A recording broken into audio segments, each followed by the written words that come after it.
Hey, welcome everybody. I really need to work on the intro a little bit better so that way it just kind of, you know, fades out. Kind of fades out in a good way. Well, that's a weird effect. My hand goes there and everything goes bright. I wonder if it's actually picking up on camera. Yeah.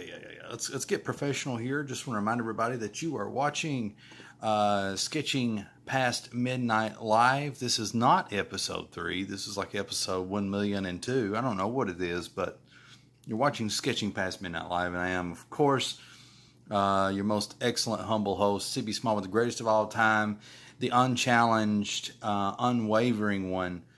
So it is, so shall it be. Yeah, CB Smallwood, greatest of all time.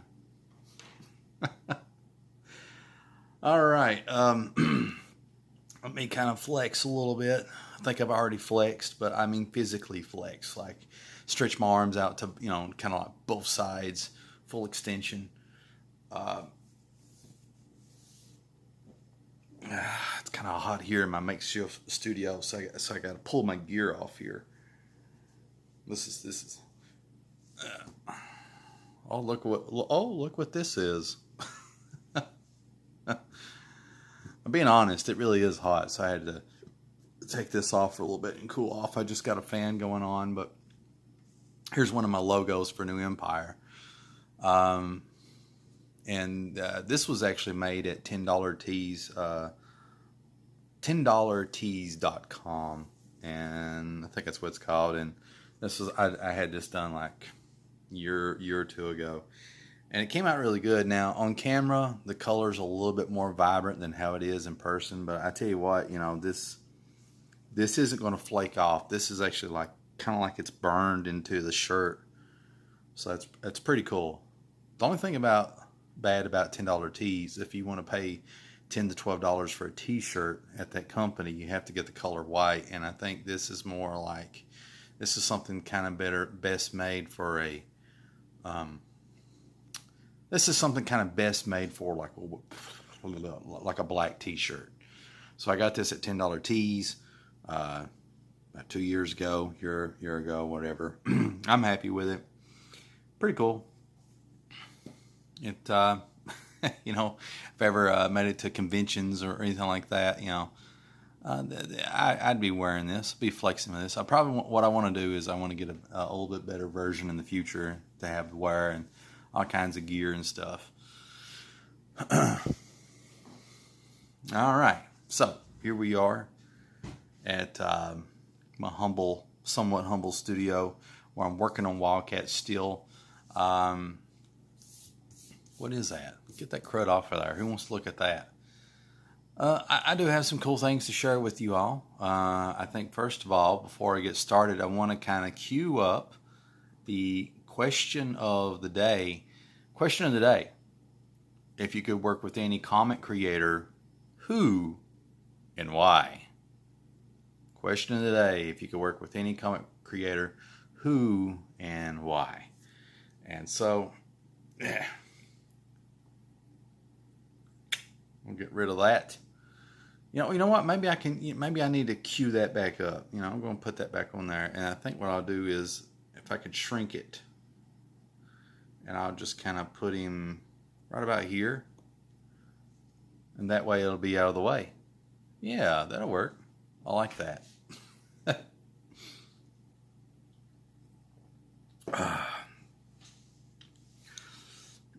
So, something else that I want to do before I get started, I'm getting ready to show some stuff, and to be honest, I'm kind of buying time for a few people to show up in here, because I think it's good to show things on the fresh instead of repetitively, showing things over and over, and because I don't want to bore the viewers that have been watching from the beginning.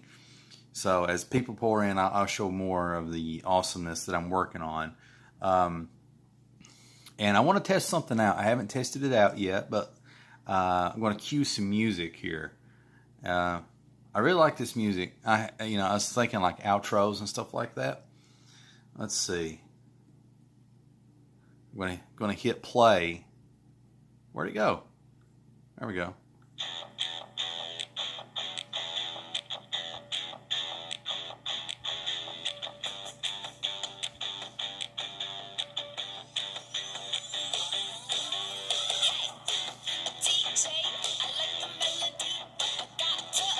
Yeah.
So did you all hear that music playing? Did did that did that play well? It's kind of like a live test.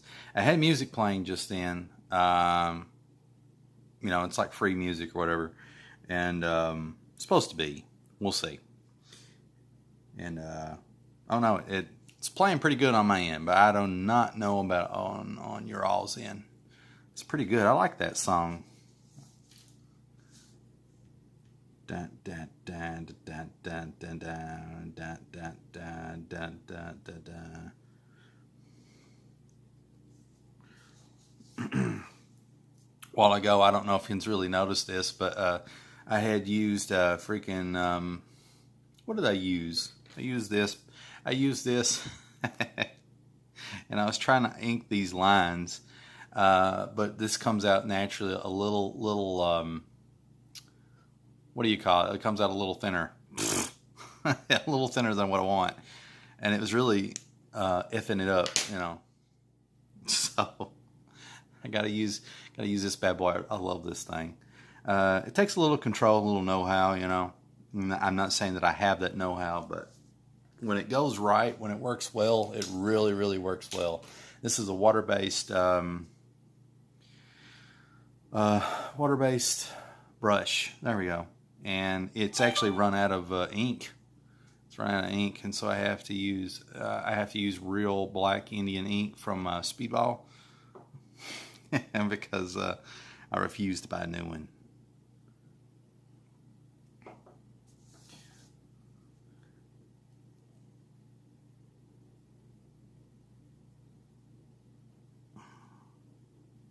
Oh, it's kind of crudish looking, but that's okay. It's kind of coming out kind of cool, even though it's a little crude. Job writes right here. He says, "Paige is looking awesome. Thank you. I really appreciate that." And I think what I'm going to do is I'm going to find me another song here. Let's see. Here's one called monster guitar.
Can you all hear that music that's playing?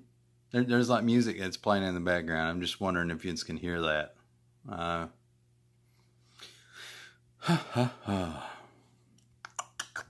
I'm getting ready to talk here soon. I know I'm being really quiet. I'm just enjoying this. I'm just enjoying sitting here drawing in silence. Well, for me, it's not silence because I don't know if you can hear it or not. But I've had music playing in the background. I'm kind of curious because I'm not wearing headphones because I can't stand it, and I don't know if the audio's coming through good or if it's coming through at all. This is all untested stuff here.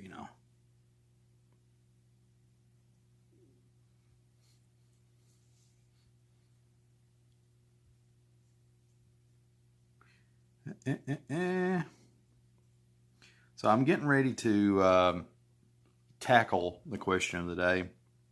I'm kind of killing time, and the reason I'm killing time, I'm giving people more of a chance to come in here and trying my best to keep things fresh. All right, the great one, Jeremy Burt says, I heard the music. All right, thank you, sir. Hopefully, when you do like a live broadcast, you're supposed to wear headphones on, and so that way there's no like this weird echo. It's like an old radio thing, but I'm breaking all the laws of God and man here, and not wearing headphones. And I was curious if it had an echo to it, but I guess it must not have. I'm going to make that assumption.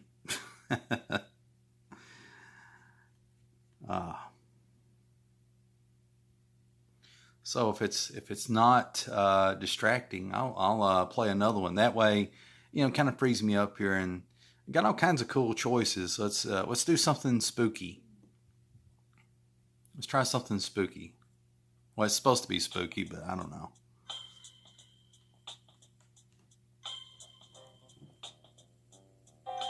It's more like a charming spooky. I love jazz.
Oh, well, I guess I should start talking.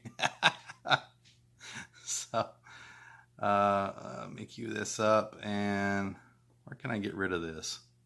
No, don't put it on replay. Just, I want it to go away. Maybe I can't.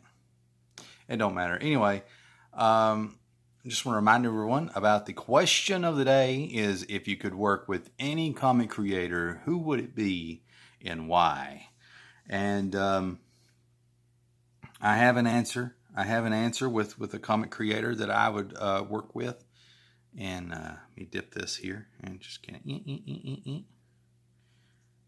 All right, so I'm going to go ahead and answer the question. The comic creator that I would work with would be Dale Keown. Okay. And why I would work with him, I don't know. I'm not saying it's going to be like a mind-blowing experience or anything like that, you know. But I would want to work with him on Pitt. I think Pitt is just such a cool character. He could have been a lot bigger than what he was, you know. And just the nature of the comic book business, you know, and deadlines and a lot of stuff like that, you know, it just Pitt kind of fizzled out, you know. There's a lot of reasons why, and you know what? I'm going to darken that right there. So what I would like to do in my hypothetical universe, you know, if me and Dale Keown was buddies, it's like, hey, Dale, let me work with you and I'll write Pitt, and you draw it. Obviously, he draw it, you know. Nobody wants to see CB draw Pitt. They want to see Dale Keown, as it should be.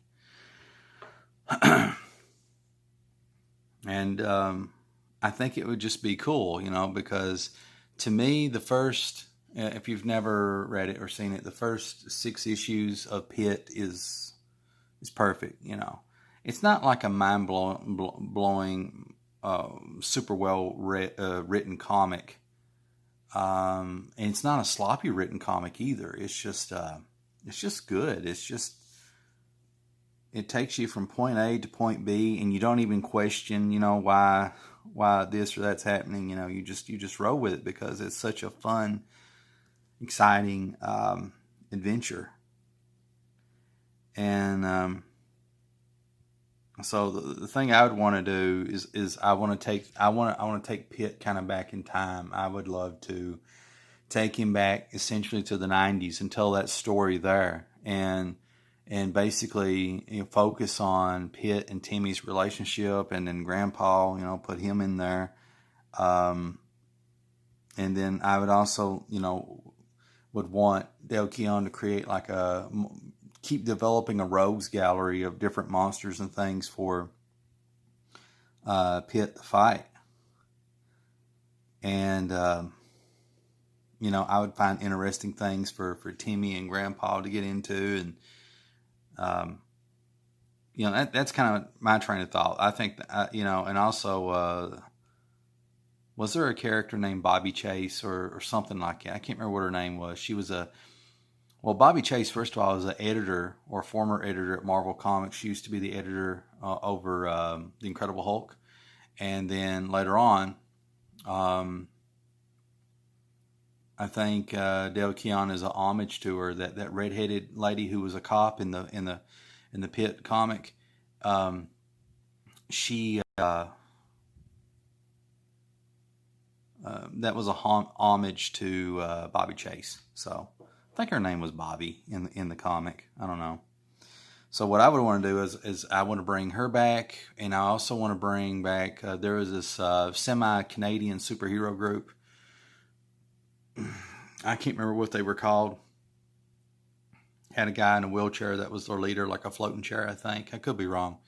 So I want to, bring all that stuff that worked, and the werewolf lady, and just make it, 90s comic bookish, and try to, do some good writing to match the fantastic art that would be produced. And if it was me, I would try to encourage Dale Keown to draw a little bit more like how he used to in those first 6 issues of Pitt, as opposed to how he draws now. Which some people really love the way that Dale Keown draws now, because it's become very, very streamlined and extremely methodical. But I like that he used to use these big blocky blacks, shadows and stuff in his work.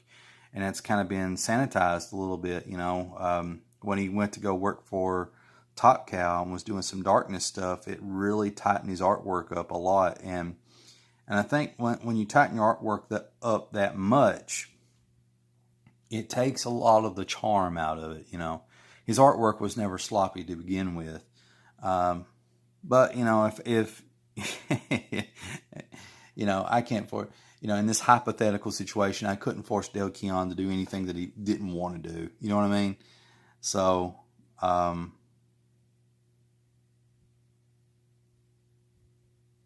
just kind of have to, roll with it. Whatever he gave me is what he gave me. The Amazing Jeremy writes, his Pitt art was amazing. It was, and is. Fantastic. I keep harping on the first six issues of Pitt as being some of my favorite, but he started changing his art style a little bit after those issues, becoming extremely methodical, and which he already was to begin with, and how he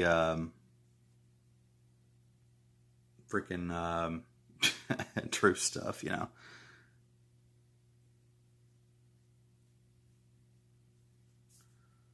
Yeah, it's a little bit of wonky cross hatching there, but I like it. I'm channeling my inner Keown. Let's see here. Oh, I need some more ink.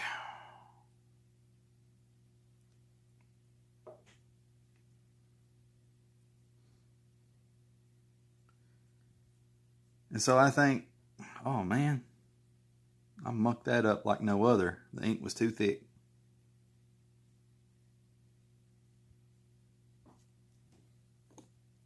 That's okay.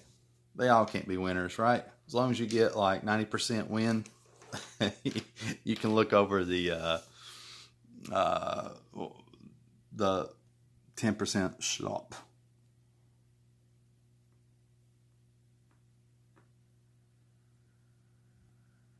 need to be a little bit more disciplined with my strokes here, so that way I can get my inks evenly on the page. Now these inks right here from the brush aren't like super professional.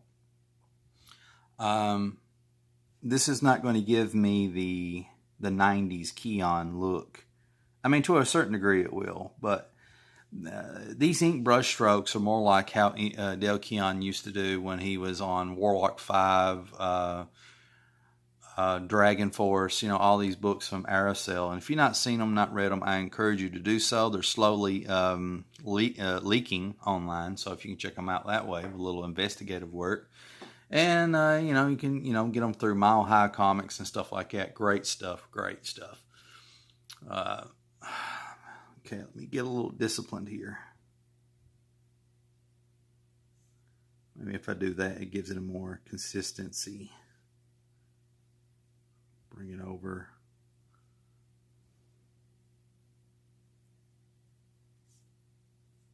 I don't know.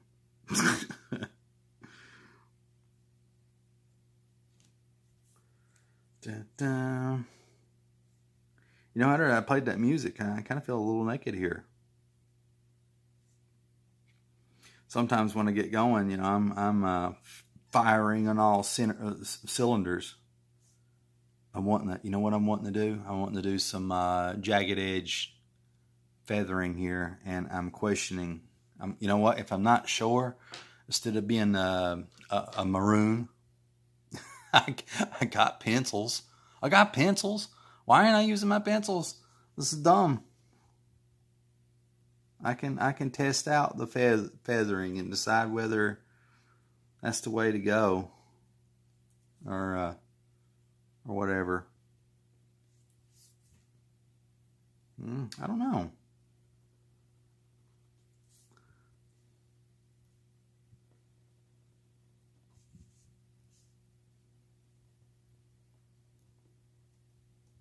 All right, let me look at that and gander just a little bit.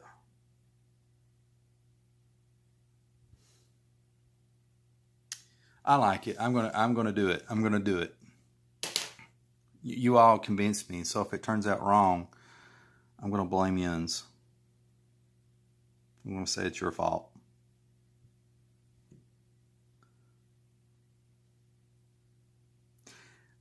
One time I'm thinking of my amazing audience, and I don't say that sarcastically. I'm being honest. I'm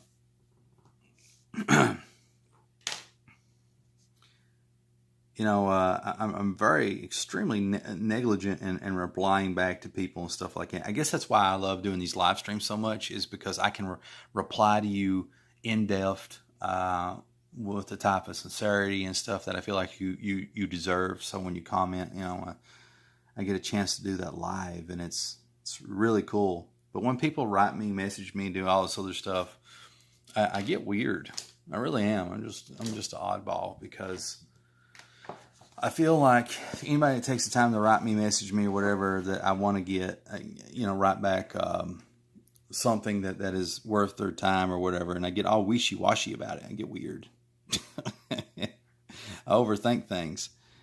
And what ends up happening is I end up not writing back, but I make a mental note to write back, and then somebody else writes me, and then somebody else, and somebody else, and somebody else. And these are through the comments or private messages and stuff like that, and that stuff piles up, and I just kind of sit in a corner like a hermit rocking, like, oh no, what am I going to do? Well, not really, but like mentally, that's kind of where I'm at. So I was thinking, what I need to do is I need to pick a day. I need to pick one day out of the week and just really make that day all about writing everybody back. So that's what I need to do. I need to do that.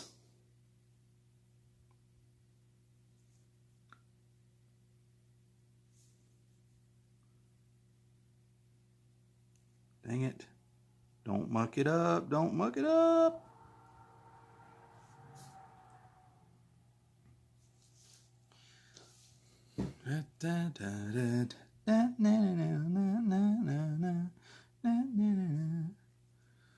All right. Um, so going back to the question of the day, I mentioned earlier that I would really love to write Pit with Dale Keon drawing it. I think that would be awesome. It'd be fantastic. And my goal is to basically, I just want amazing artwork, and then hopefully writing that could keep up with the artwork that would be produced. I heard that at one point Dale Keon, I don't know if anybody really remembers this or knows this, but for whatever dumb reason, he sold the rights to Pit to Top Cow Studios, which Mark Silvestri owns and runs and all that stuff. But I also heard fairly recently Dale Keon got the rights back to what's it called, Pit. So we could see some Pit in the future. I don't know. And I want to show everybody this. What time I'm cooling off by the fan, kind of stripped, kind of unclothed myself. And this is my t-shirt that I had done maybe 2 years ago. And this is from $10tees.com, $10tees.com. I thought they did a good job. Now, it's a lot more faded in person than how it looks here. But I'm not a nitpicky person. I thought overall it got kind of like the vibe, which of the file that I sent them. And that if you want like a $10 to $12 tee from $10tees.com, if they're still up and running, you have to use a white t-shirt. You can't use black. And I think this image would look better on a black t-shirt. And this is burned in there too. This isn't like something that's going to scratch off. It's not going to scratch off. So I'm going to get some more t-shirts and stuff made. And I also want to show you one time I'm looking at it. I'm happy with how this hand turned out, by the way. I like how this hand's turned out. I think it's turned out pretty good. Me cover this up.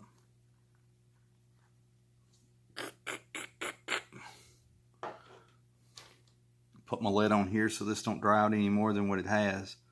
You have to be kind of careful when you put this lid on because this is bristles. These are bristles, and they'll flake to the side. I had to cut off two bristles because I don't know, my roughhousing had damaged the brush a little bit. So the thing I'm getting ready to show you now, I don't like how this lights up and then dims. I don't know if you can see that where you're at, but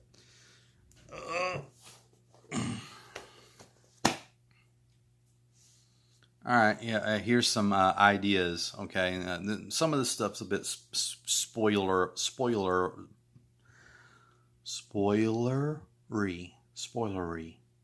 It's not even a real word, I think, but I'm going to use it. It's a little bit spoilery. So, in the first couple pages of Wildcat, some stuff happens. Okay, and disclaimer, a little bit of a disclaimer is don't judge too harshly on the art here, because I like to rough things out and kind of get an idea of what I can do and can't do and how it's working and stuff. And overall, these roughs, I'm pretty happy with them because when I first started sketching them, a lot like how this double page started out, it honestly sucked. But as I kept working on it and tinkering with it, it's like, okay, maybe this is some stuff I can do. So one of the ideas I have, even though I got the first issue plotted and I keep changing it, and it keeps getting better, honestly. Every time I change it, it gets better. Wildcat, through some paranormal supernatural forces, as he has been murdered and dismembered and he's still alive, he's being pulled into the ground, and you can't really tell, but this is a thumb going into his mouth and some fingers going right into his eye, and it's like hooked him and it's like pulling him. So if I decide to go with this, I'm going to tilt the head a little bit because it's pulling, right? And the bottom jaw's being grabbed here.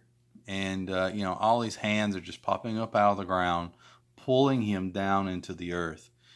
And so the second thing is, so we got Wildcat here, and you don't really see it, but this garbled mess that I'll have better defined is Wildcat's head. Okay, so his other arm is already submerged into this uh,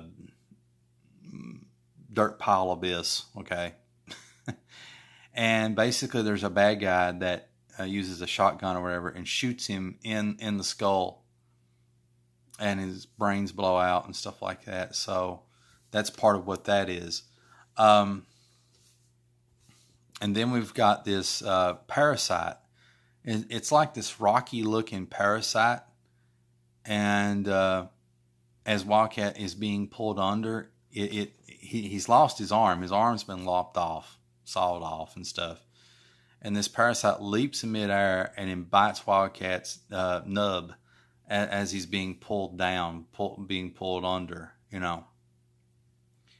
And so that's that. That's something. Spoilers. so you just let me know what you think of that. And here's the last thing, or semi-last thing, is this right here. This is going to be like the Wildcat logo. Wildcat's not going to have like a tattoo of this, or this isn't going to be like on his body. But, it might be like on the inside page of the comic. And if I make any Wildcat merch, if there's like a demand or interest in it or whatever, then I'll make t-shirts that'll have this logo on it. I'll make keychains, coffee mugs, I mean, you name it, medallions. And I'm also wanting something that's a little actually inside the comic that maybe you could flip this medallion over, and on the other side of it you would see something, So, yeah, this is like the Wildcat logo. Been wanting one for a while. Batman, Spawn, Spider-Man, all these people, they have the logos. And so this is going to be the Wildcat one, I claim this right here. TMC.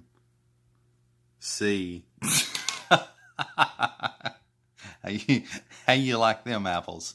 Instantaneous.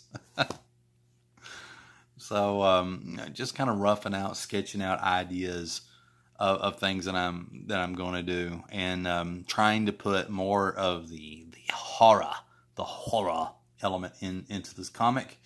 Trying to properly place the H.P. Lovecraft stuff in there as well. Yeah, so there's that. And I don't know if you saw this in the last stream. I'll show you this too. These are some bad guys that Wildcat will have to contend with. This is Hess. He's a major player, and it gets into some crazy wacky doodle stuff. I've told people about who Hess is and how important he is. But I feel like, I don't know. It seems like it doesn't go over well, but trust me, it's going to be pretty cool. It's sort of like, I remember when reading a story, reading an interview of Kurt Cobain of Nirvana when he was working on Teen Spirit. And he's playing it to people, and he's telling them how amazing it was, and he was just playing like a raw version of it. And then he was talking about like, yeah, I'm going to do this later in the song, and I was going to do that later. He never actually played it to them. He's just telling them the idea.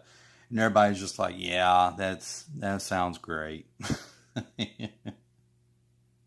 They couldn't see it, because it wasn't a fully recorded idea yet. It wasn't fully implemented, but it was in his head how awesome that it was going to be. Anyway, so here is this thing's like, like he's like, 6 foot, 7 foot tall, and these things are like 3 foot tall, and they're just all over this small town, operating in the shadows, taking people and doing things like that, eating babies, whatever. And then, trying to channel a little bit of Lovecraftian stuff here with a portal and this thing coming through, and it's immense. It's like as big as a house or bigger. And here's this guy standing there, and the light of this portal is causing a shadow to cast off. This is happening in a forest. I got a key, which may end up being very central to the story. This little key, and I have a tree with a keyhole.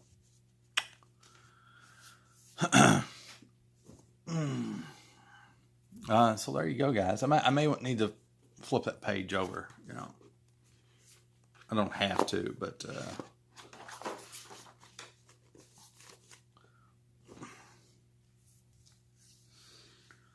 let me sip some Mountain Dew. No Dr. Pepper tonight. This is a Mountain Dew night. Let's find some more tunes. Hopefully they're playing well. Let's see. How about this tune, New Frontier.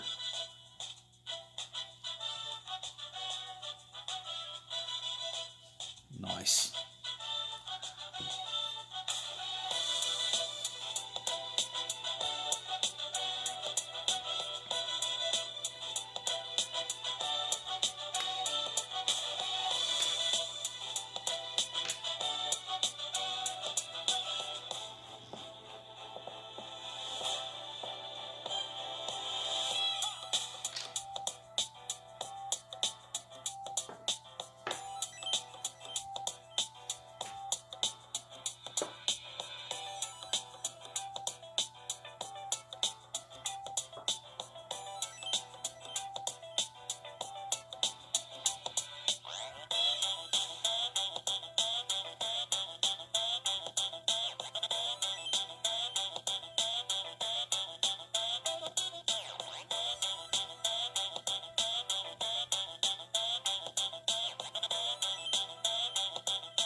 Oh, man.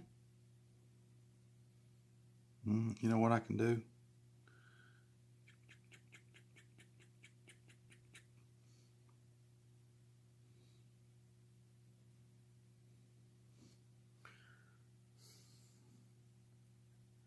Need some more tunes here.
I hope I'm not boring you all. I really just need to focus.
Yeah.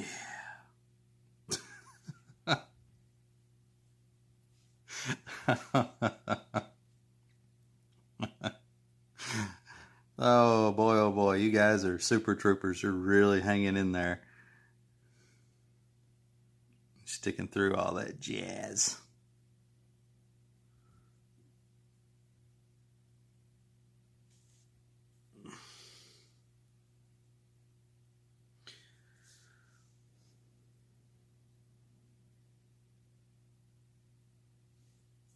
Okay, I like how that's turned out. That's pretty cool, right? Creating the shadow going on, being cast off of him there. And I think I got a lot of cool stuff going on. I don't know. Could be wrong. Let's zoom out here.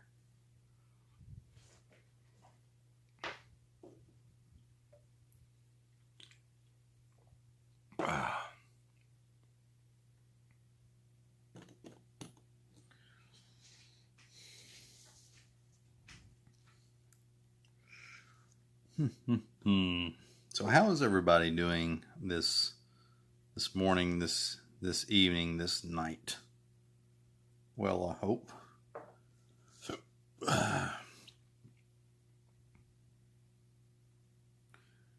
As for me, I'm doing all right. A little exhausted. You know, I just feel exhausted. You know, sometimes it feels like my days just kind of run together, you know.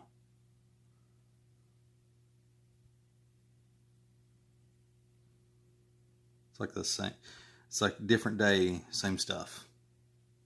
That's not good, is it? Yeah.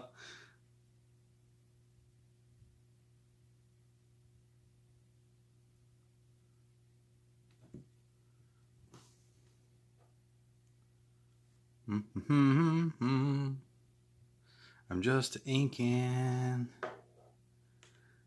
Yeah. I get the feeling that other people are drawing to what time they're watching this. I got that.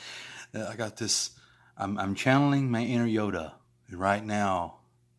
I can sense millions of pencils scribbling and drawing and rendering as I'm doing this video. I could feel it.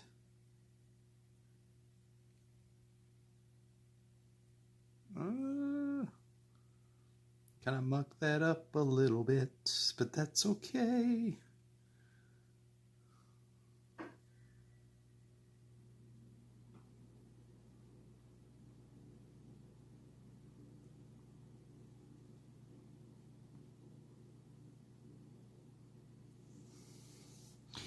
Thing I like about this brush is when you actually do art with it, you know, when you do your cross hatching or do lines and stuff, it doesn't come out perfect. It gives it this organic quality that I really can't put my finger on. Whenever you use like a pen or something, this is a Statler, whatever, pigment liner 0.3. It means it's small. When I use something like this or another version, pretty much the same thing, a Sharpie pen, which is, can't really tell. It's got the same nib as freaking this does. Okay. But when you use those things, they give you perfect straight lines and stuff like that, and or whatever it is that you're doing with them. But they don't quite have what the brush does, where the brush creates like this. I don't know, very very visually soothing aesthetic, and I can't really put my finger on it, or maybe I can. Who knows?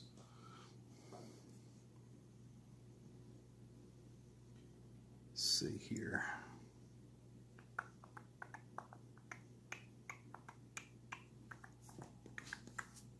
Do.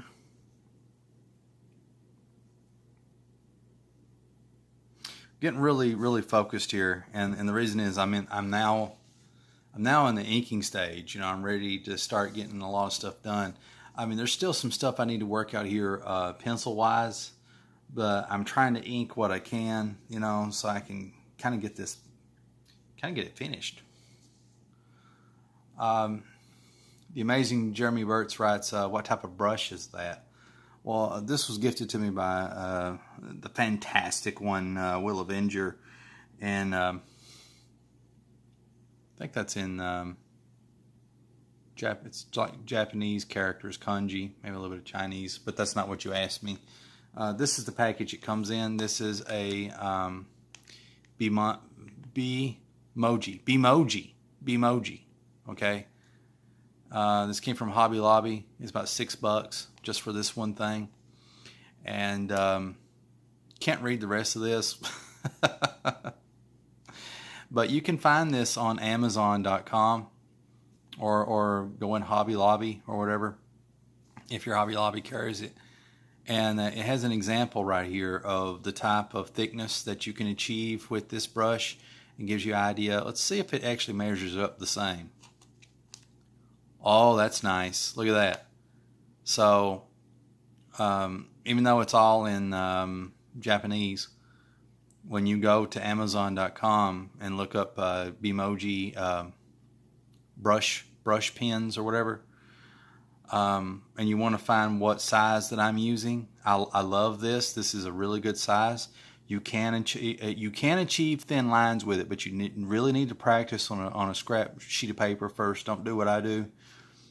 I do everything backwards, okay? I do everything backwards. I do everything that you should not do.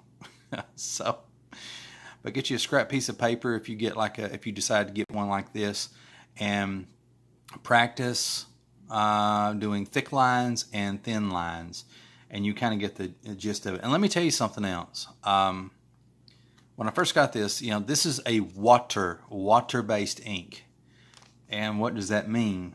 Well, hypothetically, I guess if your page gets wet that you inked, it may smear. But how often do people get, their pages wet, And the cool thing is you never have to dip. You can just keep inking with it until the ink runs out. I was able to ink 3 or 4 big splash pages before the ink ran out in this. So the ink is actually empty. That's the reason I'm having to use this right here, Black India ink. So this isn't even a water-based ink. This is Black India ink that I'm dipping this brush in. Now the Black India ink, what it will do to the nib is it will actually dry it out. That's the danger of it. See, that's the reason this is a water-based well, when you buy it new, it's a water-based ink, is the water keeps that nib from drying out and hardening, okay? That's the reason they use water-based ink in it. But you can't really tell any difference between it and India ink when you put the stuff on the page. It's great. I love it. It's a great gift. And but when the ink ran out, I'm a cheapo, you know. These retail anywhere from like $6 to $10, depending on where you get them. And you can get them online. There's different thicknesses of these brushes. So you probably want to find the pack that looks like this. They come in different colors. If this helps you, if you decide to get this yourself.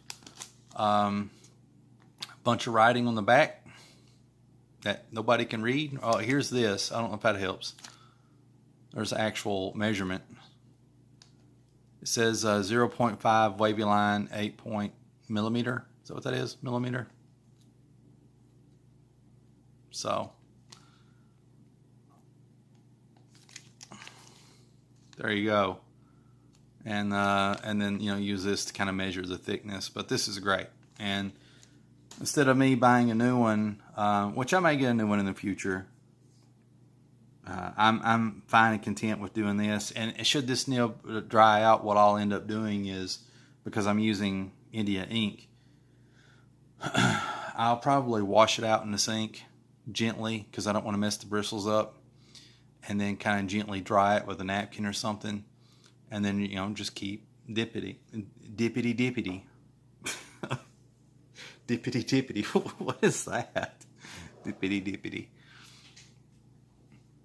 Well, I think it's time for some music, guys. I don't know if this music is whatever here. See, I went with Old Crooner, Halloween. Let's try Thieves. That's the name of this song I'm getting ready to play, is Thieves.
Probably shouldn't have done that with this brush, but whatever.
Okay.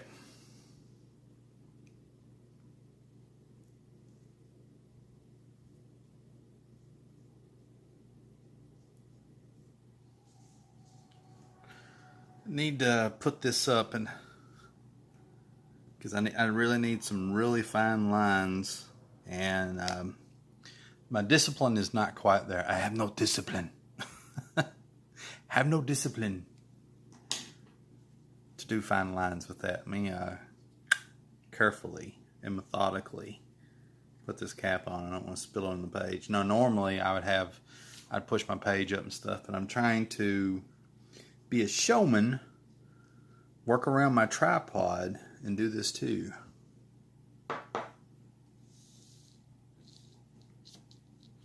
Yay, yay, yay, yay. Not dance floor. Knuckle, two. Ooh, ooh, ooh. Is the ink about out in this?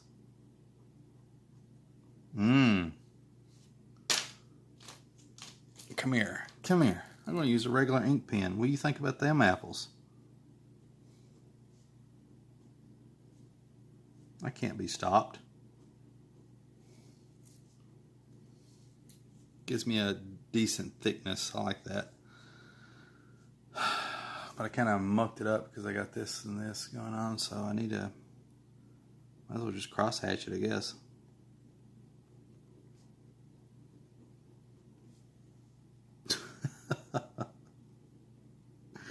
Really slopped it on here, didn't I?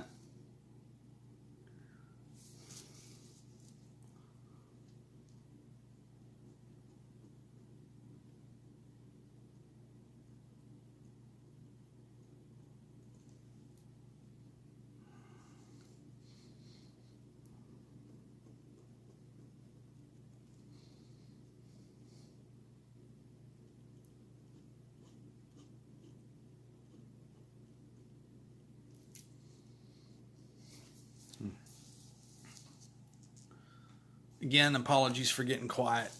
I'm using very deep mental focus here.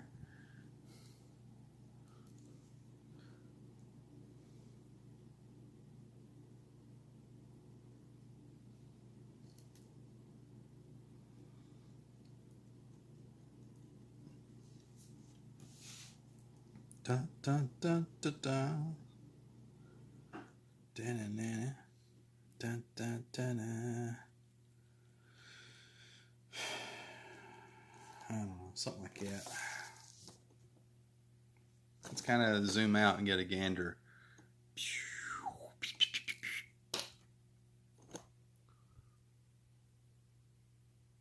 All right. I think it's coming together good. I don't know. What do you guys think? You think I messed up the inks, maybe, possibly? I tell you what, like you're doing bad when you have to grab a regular ink pen instead of all that fancy crap to kind of save the day. This thing, by the way, I don't know, it just kind of got thrown in there. That wasn't necessarily my preference, but I enjoy having this little booger on there. It's like this little rubber thing. It's rubber thing. I don't know. And this is just like a regular kind of like big pen or something.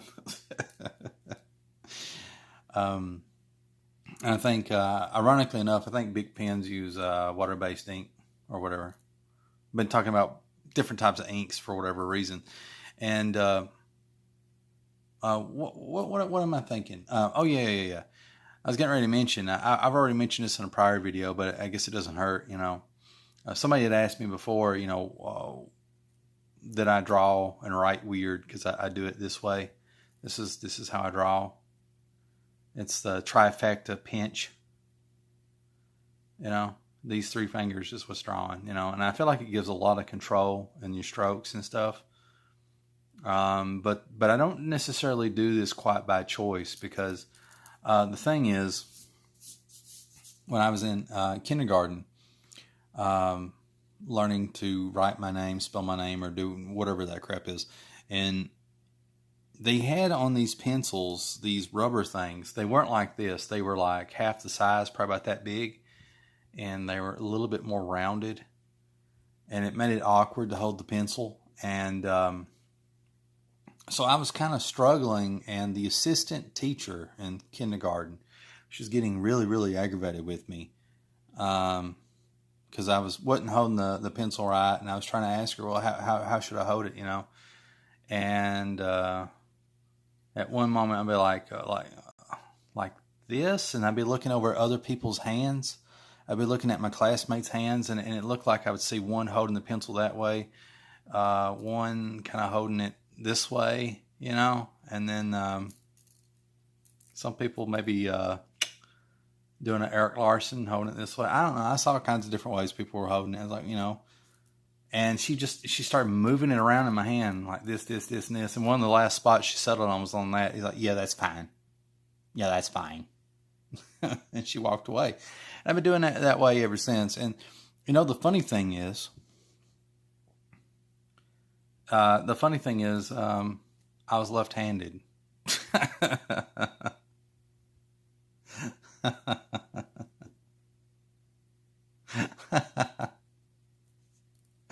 So I was having to learn how to do things right-handed in kindergarten. And I don't think anybody realized that I was left-handed. So also, for anyone just tuning in, interesting fun fact about lefties, which I don't really do much with my left hand. I'm right-handed now, but I am kind of multi-dexterous, I guess. The thing about left-handed people, like if you go to Japan, for example, there are no, well, maybe today, but for the most part, there are no left-handed people in Japan. And why is that? Well, culturally in Japan, in ancient times, they saw people that were left-handed as being possessed, having demonic stuff going on with them. And so they would kill those children. And so that gene, that trait was not passed on in the gene pool. So more often than not, a lot of Japanese people, the overwhelming majority of them, are right-handed. Also a fun fact, if we get into martial arts, let's say like, hypothetically, this is the top of a guy's head.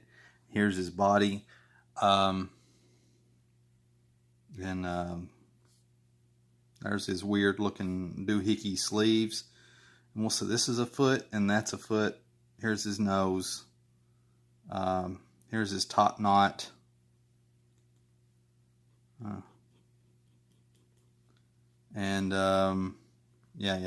This is like a samurai type, right?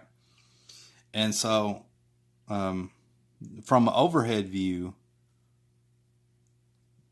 Japanese swords are held on the left side. And so, when a martial artist, samurai, whatever, think of samurai as the state police of ancient Japan. Okay, he would reach over. This is really bad art here. He would reach over with his right hand what time his left hand was holding the scabbard, right? Because the scabbard holds the sword in place, and you have to use your thumb to kick up. You have to use your thumb to kick up the spit, the freaking guard on the sword. So you put your thumb underneath the sword. So like, I'm building up to a point to the whole no right-handed people in Japan thing, because they killed all their children that were left-handed because culturally they saw them as demons. But anyway, in ancient Japan, everybody wore their sword on the left side, so you would have to reach over with your right hand to draw the sword. Now your left hand would, it would help if you could see it. Let me do like a crude illustration here. This ain't a Japanese hilt at all. The handles of the swords were much longer. It gives you a lot more torque when you go to cut. bottom hand grabs the bottom, right hand more toward the top, never together, spaced out at least 3 fists. And then we're going to draw this wider thing. This wider thing is the scabbard. Okay, this is the scabbard. So I'm going to put scabbard or whatever, you know. And this is the guard. And so, you know, we draw some fingers here.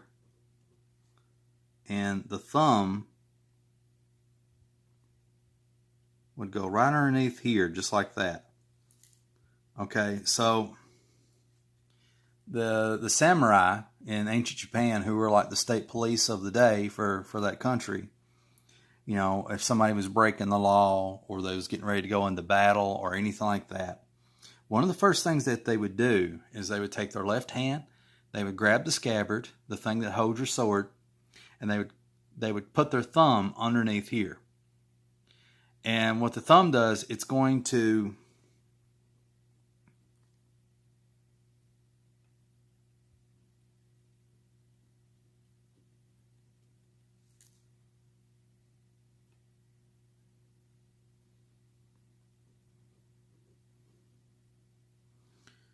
all right, there we go. Give a little bit of shadow there. What the thumb does, it's going to push that sword up. And a good scabbard will hold the sword in place, okay? Good scabbard, so it's not going to fall out, you know. The worst thing that can happen is your sword falls out and you look like a doofus. And also you get cut up because these things were sharpened and they were tested on prisoners. And so prisoners of war, they would take these swords and, you know, whack their heads off or whatever. If they didn't whack off good, then they'd take it back to the blacksmith and say, try again. But no, these things were extremely sharp. And so you can't have them falling out and embarrassing you and also putting you in a life-threatening situation. There's a little bit of worship when it comes to swords, you know, because life and death scenarios. So they would grab with the left hand. They would place their thumb underneath the guard. All right, underneath, the guard, the spit, whatever it's called, and it's sort of like you know how on a gun you put, in some guns you put your hands on the back of that flint looking thing, you know, and you press down and that cocks it and it loads it and it puts one in the chamber or whatever. It's the exact same principle. So when you see a samurai do this, you need to run or stop what you're doing or whatever, or get ready to defend yourself, because he's getting ready to draw his sword. And so what he would do is he would push this up with his thumb, and he would reach over here with his right hand, and at the same time he's going like this, he's pulling the sword out of the scabbard.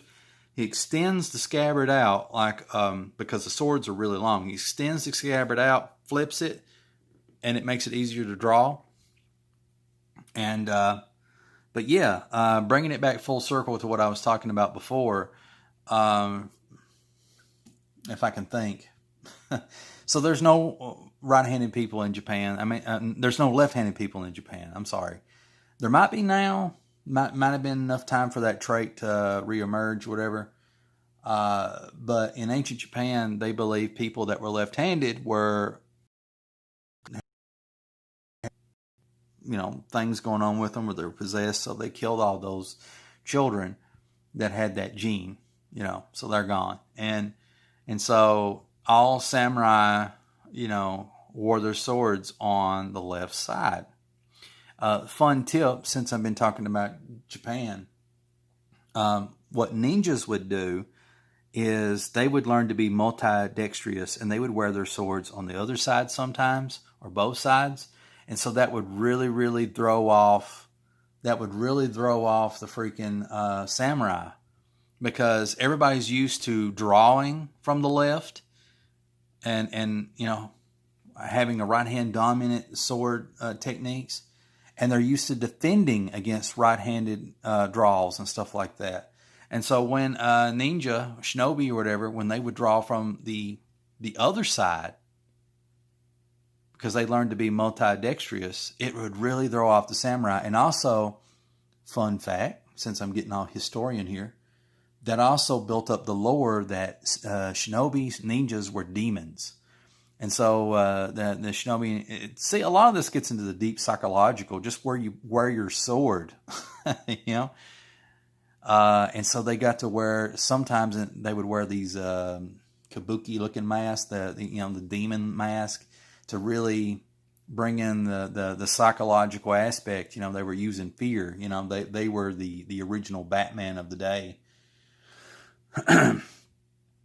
So yeah, all that from me being taught incorrectly how to hold a pencil back in the day in kindergarten because I was probably left-handed. So there you go. So there's that whole thing. And for anyone that's just now tuning in, I promise I'll get to the comments. I know I've been kind of long-winded. I've been sketching out, doing some prelims of things that I'm wanting to do with Wildcat. And when I first started out this stuff, it looked really crude and it wasn't really working. But the more I played with it, a lot like this double page spread, it started coming together in a cool way. And so I'm getting more confident with my slop. But here, basically, like some paranormal force, whatever, is pulling Wildcat down, and it's really brutality because it's reaching into his eye socket, and the thumb down here, kind of hooking him like that. Bottom hand grabbing him right in the jaw and stuff. He's missing an arm right here. He's being pulled down, and as he's being pulled down, his nub is sticking up in the air, and you can't really tell this is his head. This is really crudely drawn, but some guy shoots him with a shotgun, blows his brains out. They're just going everywhere. And as he almost submerges fully now into the ground, this parasite, this red gigantic parasite, it's probably, I don't know, about 2 foot long, a little over 1.5 foot wide in diameter. It leaps into midair and it bites him on his nub, on this nub right here, and it submerges too into the ground. Anyway, this is going to be like my official Wildcat logo thing. Put it on t-shirts and medallions and coffee mugs and keychains and stuff. And I thought it was really cool. Now, Wildcat's not going to have this. I just thought it was something neat. Batman's got a thing. Spider-Man's got a thing. And now I have a thing. So there you go. Oh, man, I got to sip some Mountain Dew here. Oh, stretch. Oh, my gosh. Oh, I heard my bones break. Okay. So King Crow writes, let me get back here. King Crow writes, question of the day. My answer, Dan Fraga, such a cool, genuine dude. He is. I really like Dan Fraga. You said it perfectly. He is a genuine dude. He's a good guy. He just wants to make comics and have fun. Yeah, pretty much the stick of it. It's pretty sad that when he announced that he was Comicsgate, everybody just like, he had like friends that he had known for like years, decades even, that just won't talk to him now. And like, yes, that's such a I don't know. I wish people would really need to judge by the whole of a person, not by just one aspect, And by looking at the whole, you get a sense of who they are, And if you know somebody for years and stuff like that, then they should know that he's a good dude, And if people think CG is a terrible thing or whatever, then they shouldn't think by extension, by him joining it, that he is terrible too, I don't think it's a direct correlation, But anyway. Regardless, I felt bad for him, but he's doing really good now. He's got like a super successful campaign, a Black Flag. He's working on part 2, and he got his channel struck down. But I think that was like a rogue YouTube algorithm. It's going crazy. Right now there's a big purge on Reddit, Twitter, and YouTube. It's happening at the same time, where they're just getting rid of people that they kind of don't like. And I think YouTube is kind of programmed an algorithm to look for certain things. And I'm not saying that's necessarily a political thing that's happened to Dan Fraga, because he doesn't talk about politics on his channel. he doesn't really talk about anything controversial on his channel for the most part. He just draws and has a good time and laughs and stuff. So I really think that it's probably YouTube algorithm. I know there for a little while. I think I had porn bots in my comment section that would post links, and then they would timestamp in the comment section when the porn was supposed to be in there. I don't know, whatever. And then when it's like, I honestly I don't care. I just roll on. I just keep making new videos, new comics and stuff like that. I'm just whatever. But after I saw freaking Dan Fraga's stream got taken down, I kind of put two and two together, and I was thinking maybe what's happening is on some of these larger streams where everybody can't really pay attention to everything that's happening in the comments and stuff, there are porn bots that are going around, and they're just posting links, and the YouTube algorithm is like, must destroy. It's just taking everybody down. So if you do live streams and stuff like that, be sure to report that the porn bots or whatever, delete those comments, whatever, because it could hurt your channel. Because there's people that's got like computer channels that are getting taken down. It's crazy. Going back to the comments, let's see here. King Crow says, cacao, ahoy there, folks. I'm glad that you're here. Which I'm glad everybody's here. Let's see. So King Crow wrote that his answer was Dan Fraga. He also says, but I also like what Mitch is doing over at Allegiance Arts. Yeah, I think that's pretty cool. I think that's the right train of thought. We need to get comics back where people are at. A lot of people talk about comic stores, this and that, and it reminds me of the exact same arguments that people have about teachers and stuff like that. But somehow in this argument, in terms of education about teachers, we always forget about the students. No, there is no, what do you call it? What do you call those people that go to Washington, D.C. and, lobbyists? There is no lobbyist for students in Washington, D.C. There's lobbyists for teachers and, teachers unions and stuff like that, but there is no student union. So nobody looks out for the students if they're getting quality education. How that segues is, the freaking comic book industry when it comes to comic stores kind of puts me in mind of teacher unions and stuff like that. Not saying that teacher unions in and of themselves are bad. But what I'm saying is there is a negative aspect that can sometimes happen where the customer gets lost in the shuffle. Because what's ended up happening is the comic book stores are viewed now as the customer as opposed to the people that actually buy and collect comics. And what we need to do, I feel like, as an industry, we need to get comics back in the hands of people that don't read them regularly or not familiar that they even exist. We need to get comic spinner racks back in mom and pop stores, gas stations, pharmacies, all that stuff, Walmart, whatever. And so some kid who's like anywhere from 4 to 10 years old, 15 years old, whatever, or even somebody middle-aged or older can go in there and like, oh, that looks cool. And they grab it because the cover looks awesome. And they start flipping through it and they're like, okay, I'll buy this. And they buy it. And it sits on their coffee table and they enjoy it. And even if they don't enjoy it, they may have some kid, friend, or neighbor, or whatever, come in. It's like, what is that? It's like, I didn't much care for it. You can have it. Oh, really? And then they become a fan. So that's the beauty of it. That's how you create new readers. That's how you, that's one way that you get new readers in. So we need to get back out there where the people are at, because comic stores are kind of hidden.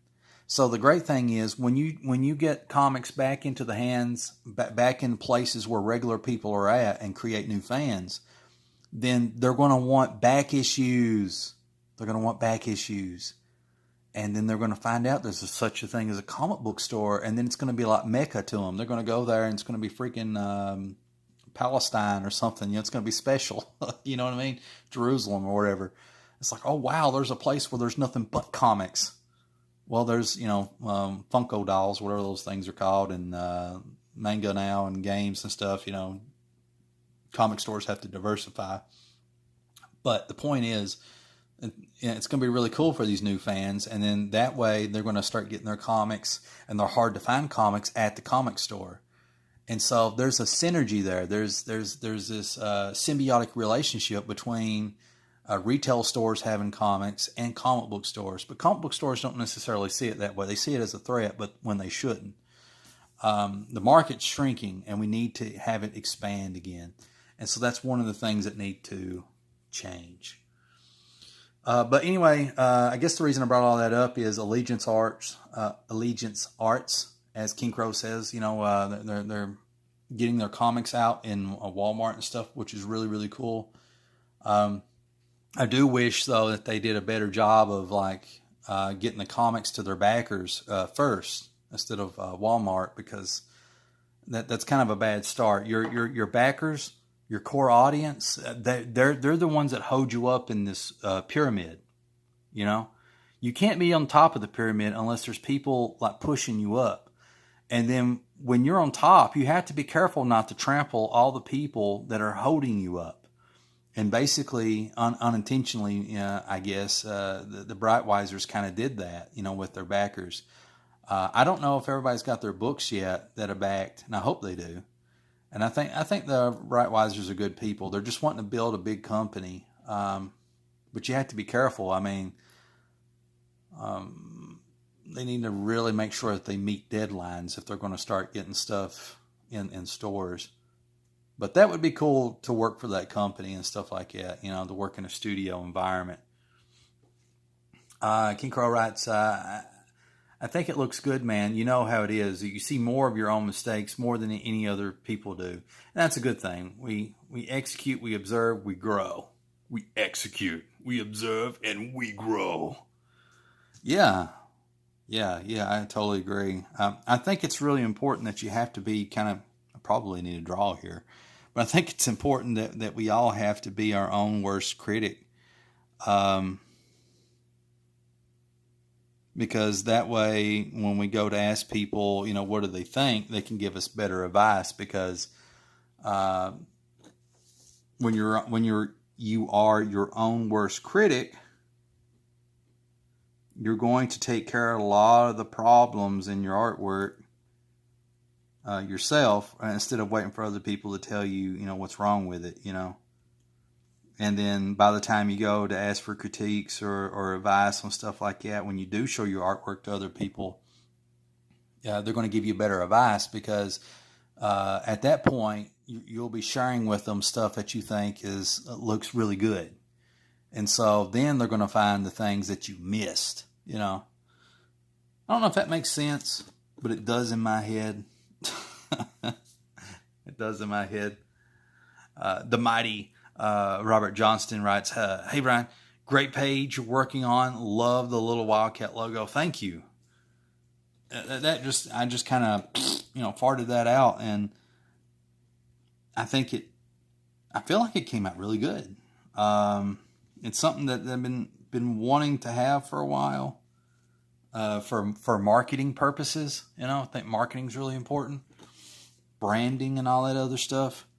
And it's a cool little simple little thing that I could do a two-tone color, or maybe even a one color, that I could use to print on t-shirts, and that would save money if I didn't want to use more than one color. I'm really botching these inks a little bit, but that's okay.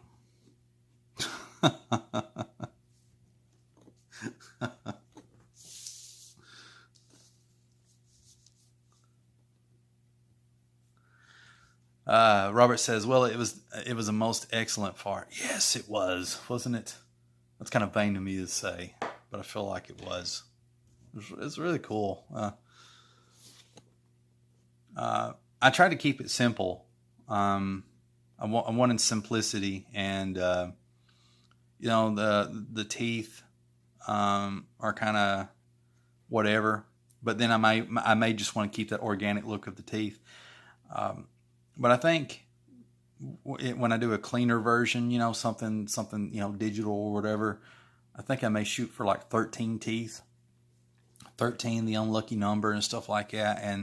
And part of the story, there's so much crazy stuff I'm going to put in Wildcat, but there's going to be like the Knights Templar and stuff like that. So a little bit of that. And the head tattoos of Wildcat there and the chin tattoo. I could take out this little triangle and just let it be this dip to make it even more simpler. But then, I was like, that looks, just thinking out loud. Down below here we have King Crow writes, I still not got my Red Rooster book, a true bummer, but I know Mitch is dealing with a lot of other things. That's true. It's like I said, I think they're good people. I mean, I don't know them. I've never talked to them, but I feel like they're good people. And I just feel like they did a little too much too soon. Like when well, hell, I shouldn't say that. I mean, their book's in Walmart, and Wildcat's still sitting here on the kitchen table, so who am I? But being, what do they call that, a Monday night quarterback, kind of like what I would feel like the way that they should have done it is when they got their couple of $100,000 from their backers. I think the number one thing they should have done was got that book out on time as much as they could possibly, and also made sure that they freaking got their book to the backers first. What they ended up doing when they got that money is they put together a studio and they started hiring a lot of people. They started having meetings with Walmart and all this other stuff. They made a lot of stuff happen. They basically built a company up overnight.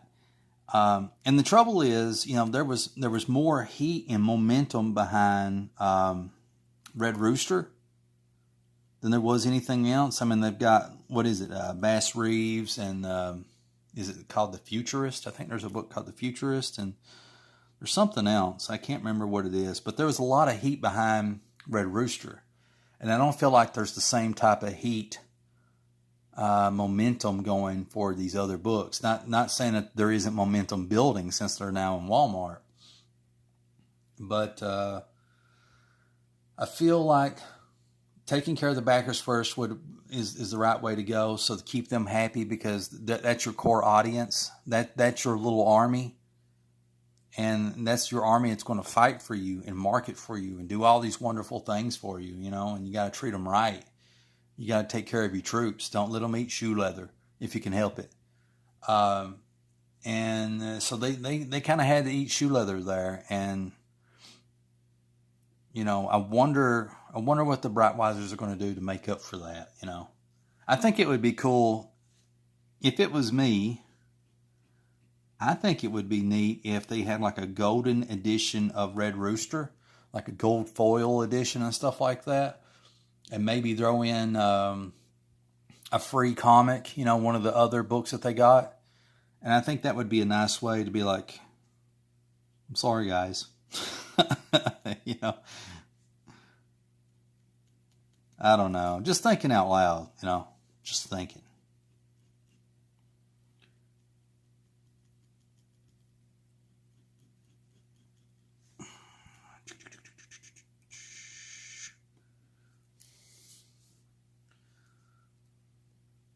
Let's see.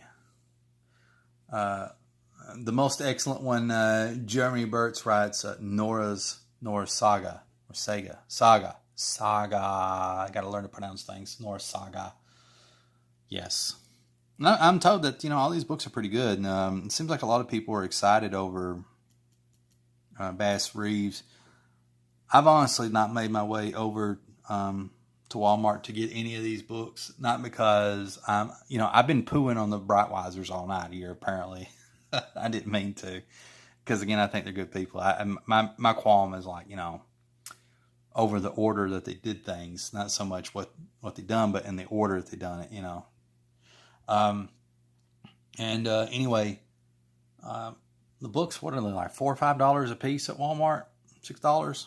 And I have to find a Walmart that they sell them at because not all Walmarts carry the books, and it's one of these things where it's like a hassle now to go out because you have to put your mask on, and and sometimes I go a step further. I'll put on a glove and I'll grab a door handle, and I have the glove on when I'm playing with the freaking debit card machine, because I think the door handle of any business that you go into and the freaking what do you call that stupid thing? I just said it a while ago. Debit card machine. Those are two of the nastiest things that you can handle because a lot of hands have been on them. But it's just a hassle. You gotta put a hazmat suit on just to go anywhere. And then sometimes in some places you have to stand in line and before you can even get in the building. And I'm one of these guys that likes to get in and out and all this other stuff. And it's just a big to do, And there's a number of how many people you can go in. I mean, yeah. King Crow writes, some sort of consolation prize would be nice. The backers kind of got the shaft. Yeah, they did, but I really hope that they do some consolation prize, something special to be like, sorry guys, here you go. Here's something cool. But I hope Allegiance Arts does really well. I really do. I hope they kick butt because they got the right idea. Get comics out there to where people can read them. And where they're going solo, I think that makes it kind of hard, because it's all on them, and they're going to make mistakes. And I wish there were more people that were making that push to get comics out there.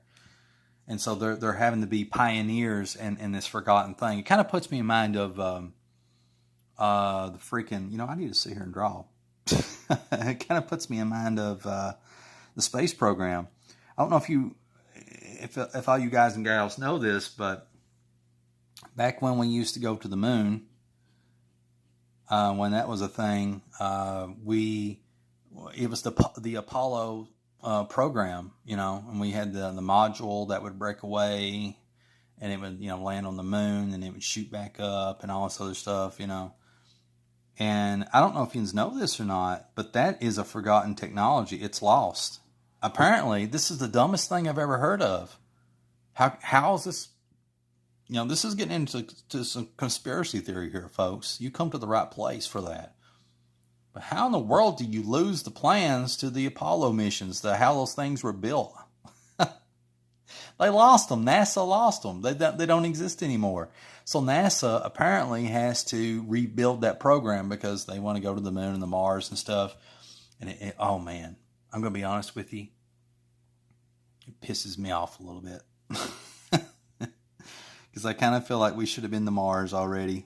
Oh my gosh, we should have been to Mars already. And there's a lot of politics in NASA, a lot of stuff going on that shouldn't be going on. A lot of people have their pet projects, and they put their pet projects ahead of actually trying to get us back to the moon and trying to get us to Mars. And this negligence of like losing the plans, the Apollo stuff is absurd. And so now they got the new program is called Orion. I think that's what it's called, Orion. And it's supposed to be high tech and all this other stuff, and it's what's going to get us to deep space. So that's the whole thing that they market Orion at is it's a deep space vessel,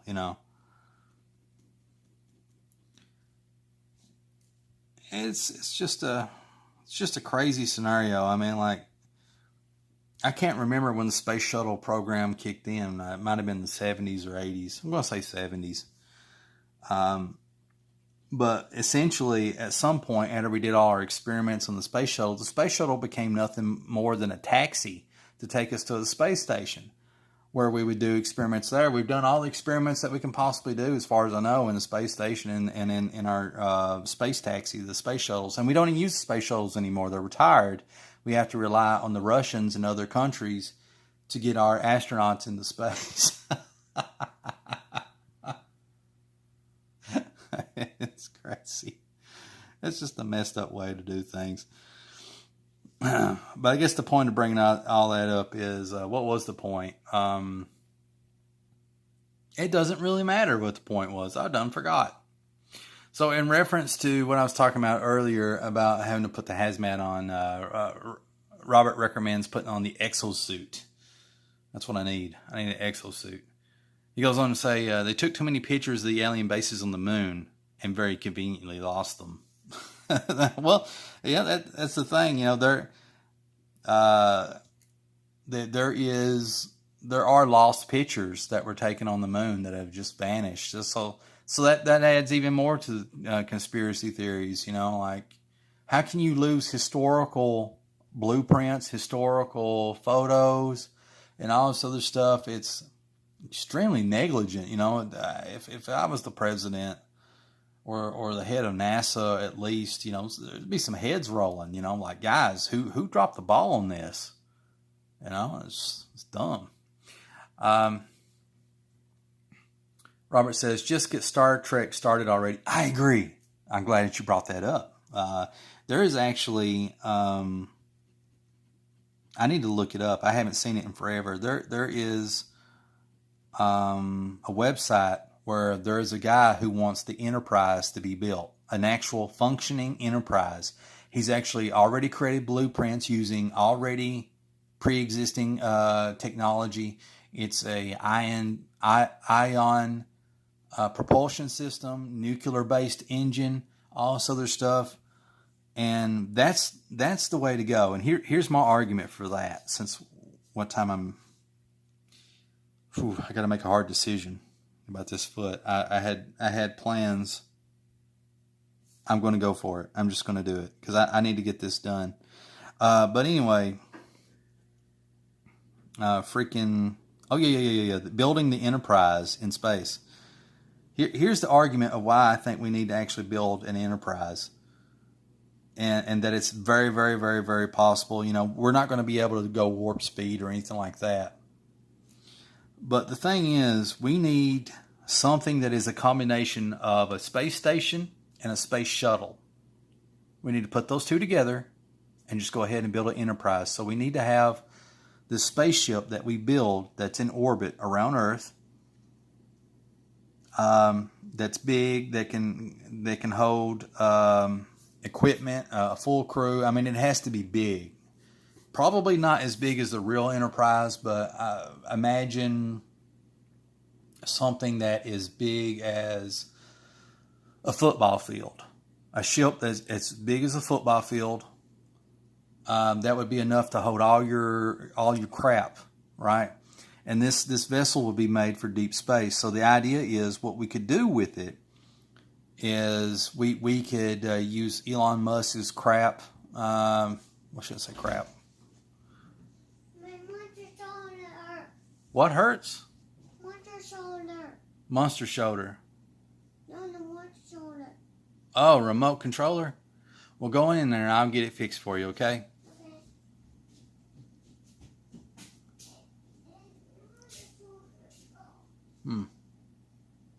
So anyway, I'll probably have to cut this stream short here in a little bit, but like Elon Musk can send up his rockets with a payload of equipment, everything from dune buggies and whatever else, food and resources, small stuff, and send it up to this Enterprise mock-up. In the bed. In the bed? Well, go get in the bed and I'll turn your stuff on, okay? Okay. And once it's loaded, you'd be able to travel to Mars and unload that stuff on the planet's surface, and the spaceship could orbit Mars. And so when people get done piddling on the surface of Mars, they can go back up to the spaceship and then they can head back home. Robert says, haha, dune buggies. Indeed, yeah. This thing could, if it's as big as a football field, it could hold dune buggies. We could just bring the full payload of everything that we need to go explore Europa or Mars or whatever on this big ship, unload it on the planet's surface, And you know, we could drop people off, go back to Earth, get more crap, and then bring it back to wherever. You know, it just goes back and forth. It never actually lands on the surface of a planet, but it's like a deep space station / space shuttle. And I think we really need that. You know, something that we need. You know, the arrogance of man is that. You know, is space is something we shouldn't even think about or whatever. But my thing is, you know, like, you know, if there were ever at one point dinosaurs that could think deeply, that were self-aware, that could look to the skies, I bet they wish that they could be able to go in space and prevent, you know, asteroids from hitting, you know. Getting deep here.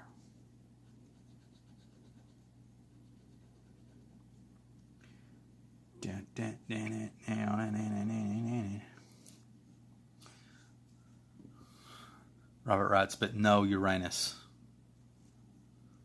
No Uranus.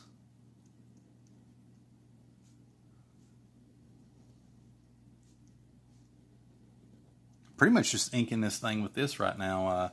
It's going to make for lighter inks, but what I'm going to do is I really just want to get the fine details in, and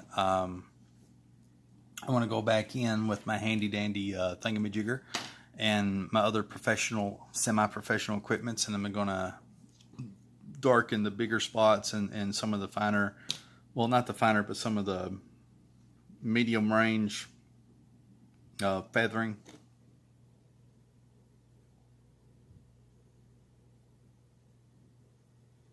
Yeah. Okay, let's see here. See what it was when I started out inking this. I was using the brush, and a lot of the ink was coming out really a little thicker than what I wanted, which was fine for the hand. But when it got to his leg, I needed a little bit more finer cross hatching going on here. And so, out of an act of desperation, I pulled out old Reliable, just an old ballpoint pen. I was like freaking out. I was like, no, this can't be happening. Especially when I feel like it's coming together really well, you know. Let me sip my Mountain Dew here.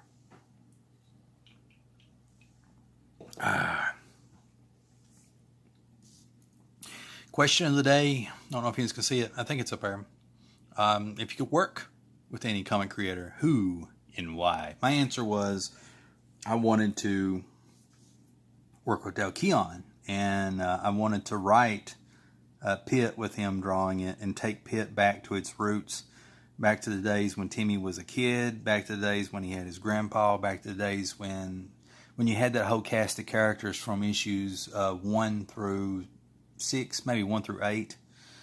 I feel like that's like the golden age of Pitt. Bring it back to that. You know, keep adding on to the cast of characters. And I think that would be really, really cool.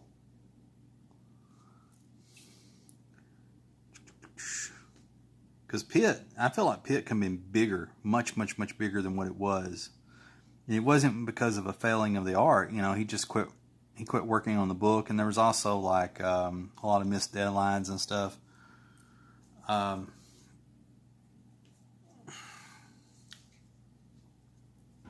that's one interesting looking foot.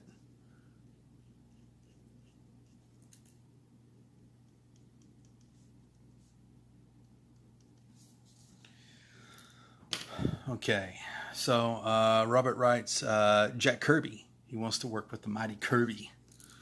That would be cool. Just to sit there, just to even sit there and watch him draw, and you know, be able to ask him questions on his thought processes. You know, why does he choose to use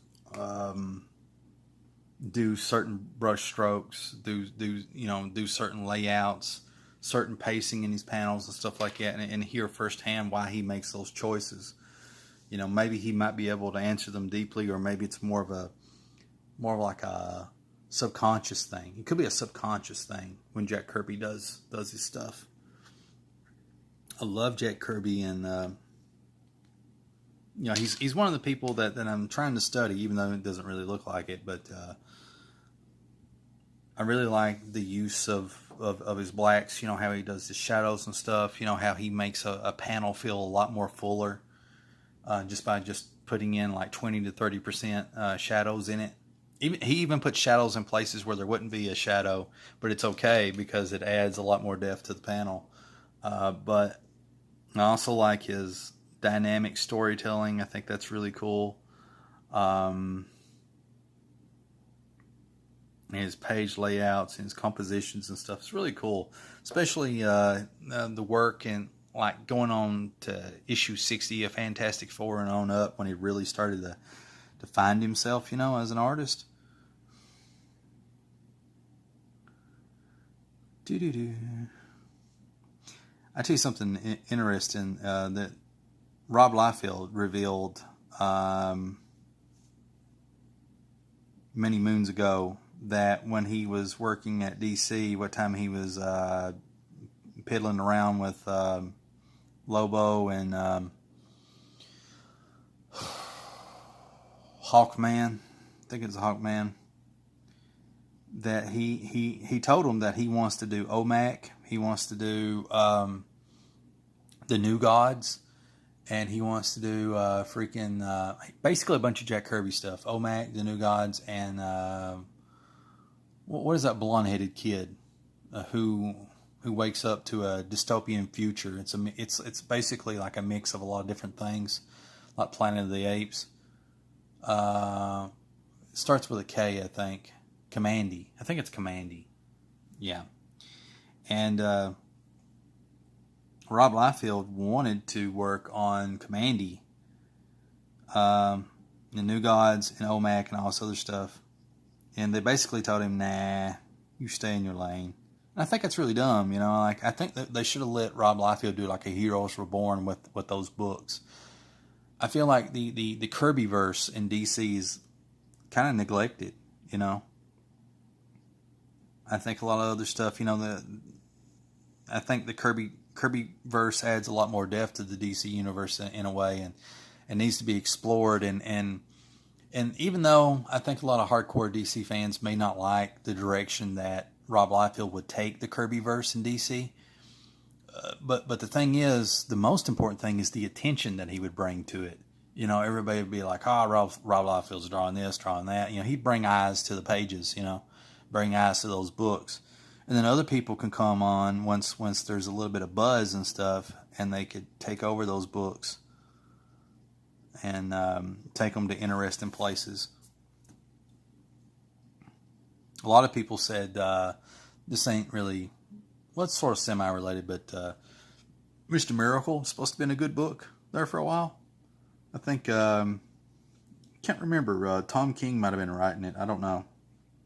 But a lot of people said Mr. Miracle was good. I never read it. But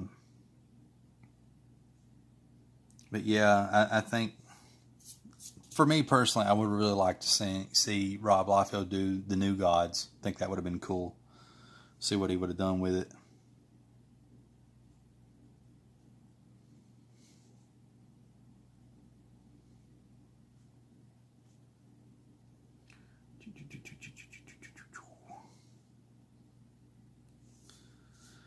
All right. I'm gonna serenade you guys with some music here in a little bit. For no reason. It gives me a chance to take a little bit of a break. What time I'm making this, because this is some serious work I'm doing here. Semi-serious. I really don't want to mess up when I'm using my creative mental muscles to talk. It takes away from my creative mental muscles to draw. Can't mess this up because I really like how it's coming together, you know.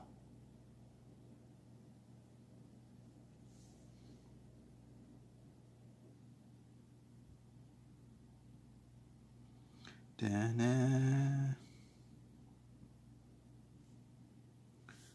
I'm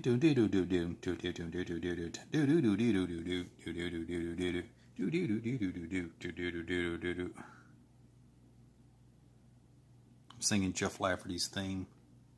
I'll tell you something funny that I just noticed. My original theme song for Sketching Past Midnight was freaking Dio's Rainbow in the Dark, you know? And, you know, sounded pretty good. Really liked it. Thought it fit pretty well. But I kept getting copyright claimed, which isn't a problem. I think the artists or creators of whatever music should be compensated for whatever you use in their stuff. That's not the issue. The issue is felt like I was rolling the dice, you know, because every time, you know, I'd upload a video that might have that song in it, get that copyright claim. But how long before it's a copyright strike against your channel and all this other stuff? So I was like, well, I need to find a royalty-free song. So that's what I did. White Bat Audio. It's pretty good. They got some really good stuff there. And that's where I found the theme for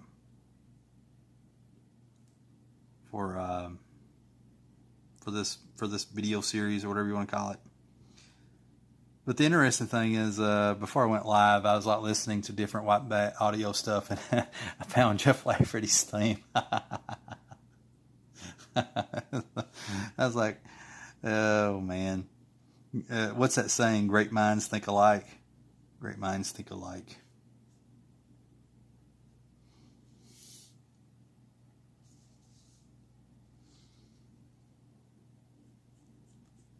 I ended up using this big thick brush to do semi-fine details anyway. That's goofy.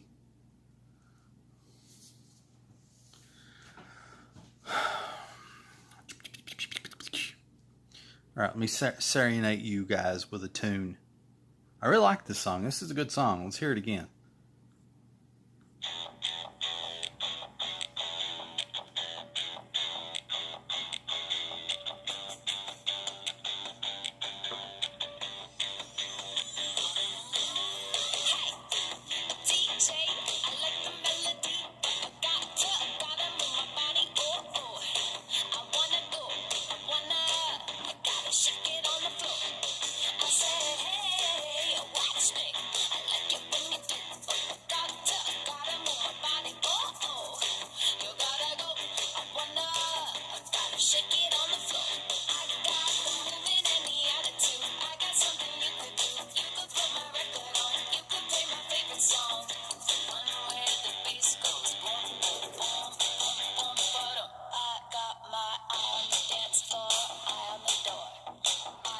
See you, Robert.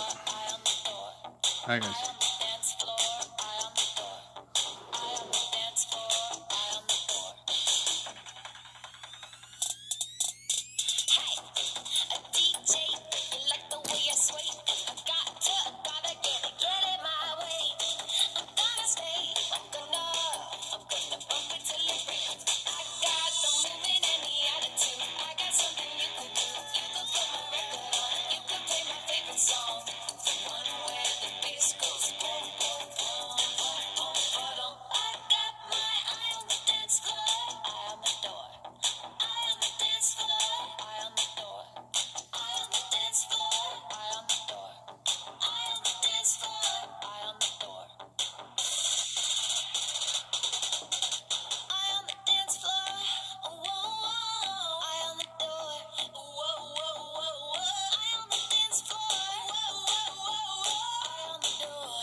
God.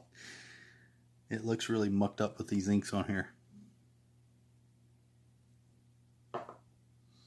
I don't know if Robert could hear me a while ago, but he said, I got a crash, Brian. I wish you a great morning and day.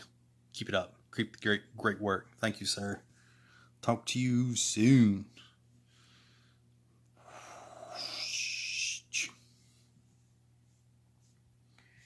The most excellent one, Jan writes, look at these sweet lines. Look at the sweet lines. Thank you, sir. I really appreciate that. I tell you what time I'm thinking of it, and hopefully you can correct me on the name of everything. Jan writes, I'm working at the office, just noticed you streaming. Thank you. I appreciate you taking the time to watch it for however long you check it out. But I just want to tell everybody, I think your project's called, is it Phosphorus? It's Phosphor. Is it Phosphor? I think it's Phosphor. And I remember when Jan was first working on it, he says it's 5 p.m. here. Phosphor. There it is. See that, guys? Hopefully you can see that in the chat. That's the name of Jan's book. And, he's done the 100 days of making comics. And I think he started out working on that. Phosphor. I could be wrong. And he also has a YouTube channel, which Robert does too. Everybody does. But Jan was working on Phosphor maybe on his first round of 100 days of making comics.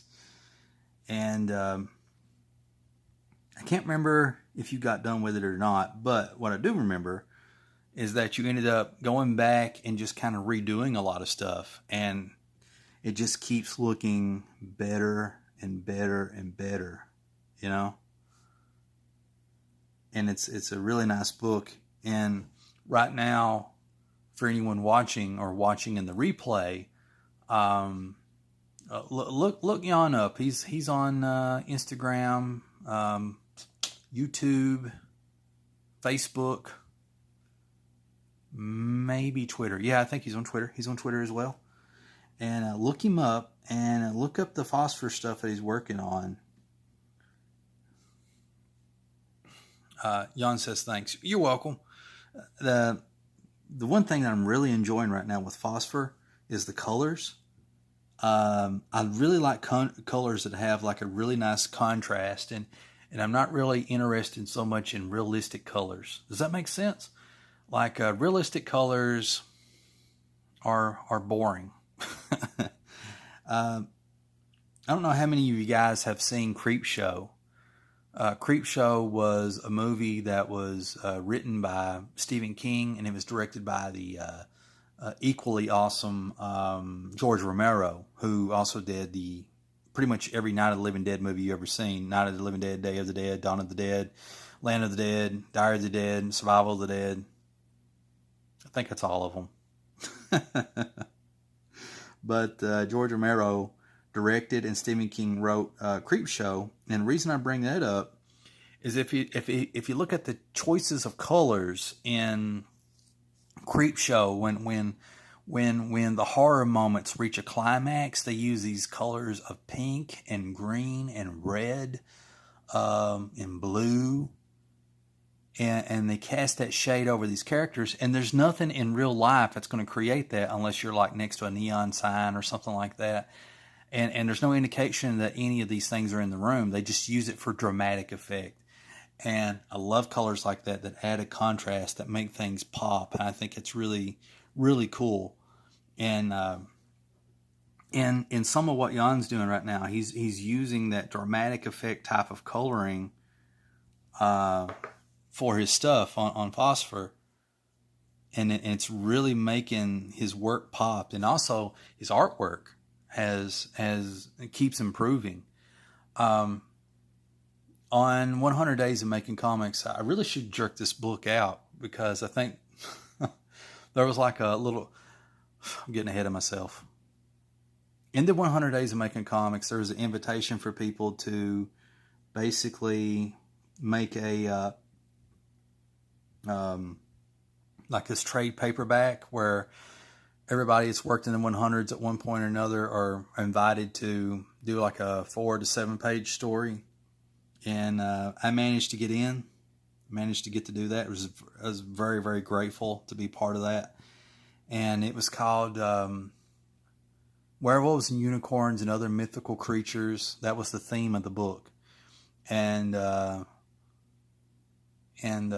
was like volume 2. It's the second book they'd done of it. And I remember seeing like everybody that was in that, featured in that comic, with the exception of me, had really stepped up their game.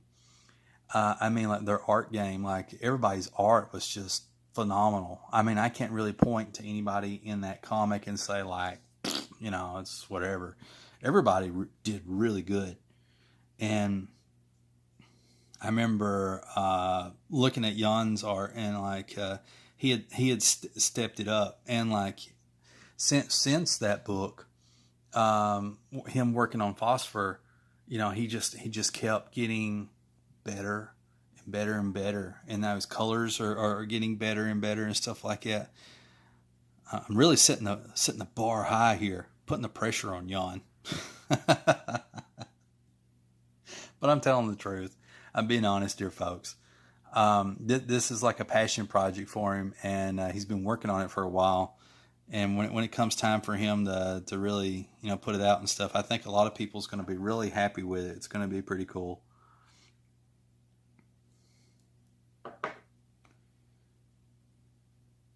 I was actually wanting to do some fan art for Phosphor. It's spelled F-O-S-P-H-O-R. F-O-S-P-H-O-R. Jan made it. It's his baby, his creation. I was wanting to do some fan art for it, but I don't have enough to go on what I could do. You know, like I would need like some character sketches or something, you know, profiles or something where and a concept of the story, so I could do fan art. But I've been wanting to do fan art for a while. That's my whole big kick right now. I'm going to try to do some fan art for Abel Parsons, Abe Sapien. And I managed to get some of Jeff Lafferty, of Marshall Lee, Mike Emirates. Gosh, I've done quite a bit of fan art, actually. And I want to do more, because I feel like, here's the cool thing with fan art. For anyone that's wondering, the cool thing with fan art is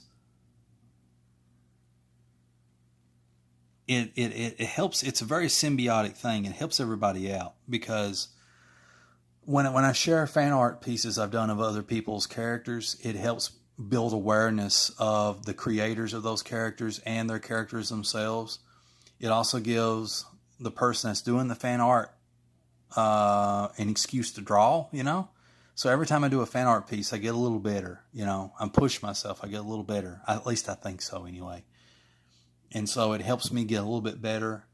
And it's just a win-win for everybody. That's the beauty of fan art. It's just really cool.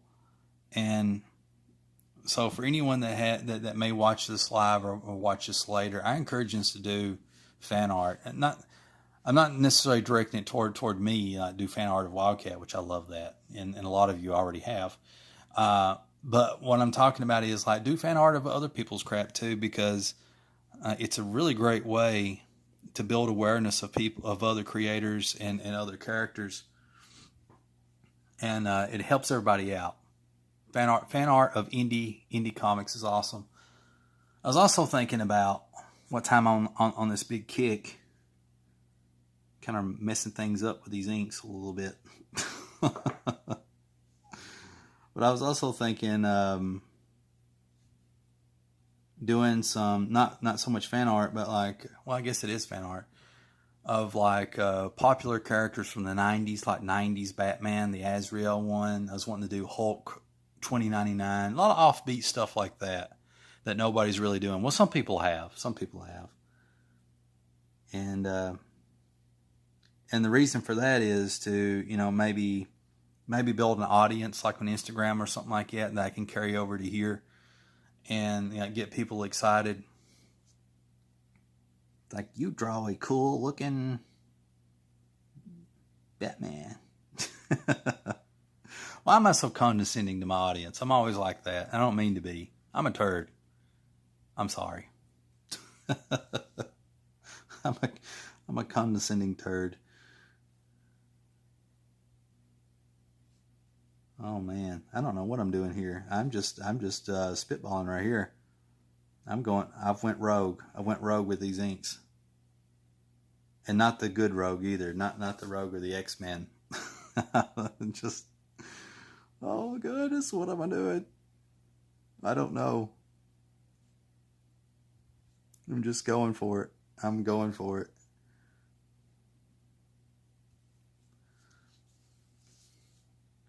Oh my gosh. Gumming it up like no other. I just enjoy this brush so much that I do stuff I shouldn't do with it. Let me zoom out a little bit. And yeah. If I turn this page up a little bit here, you can see that the inks on the legs just a little bit better.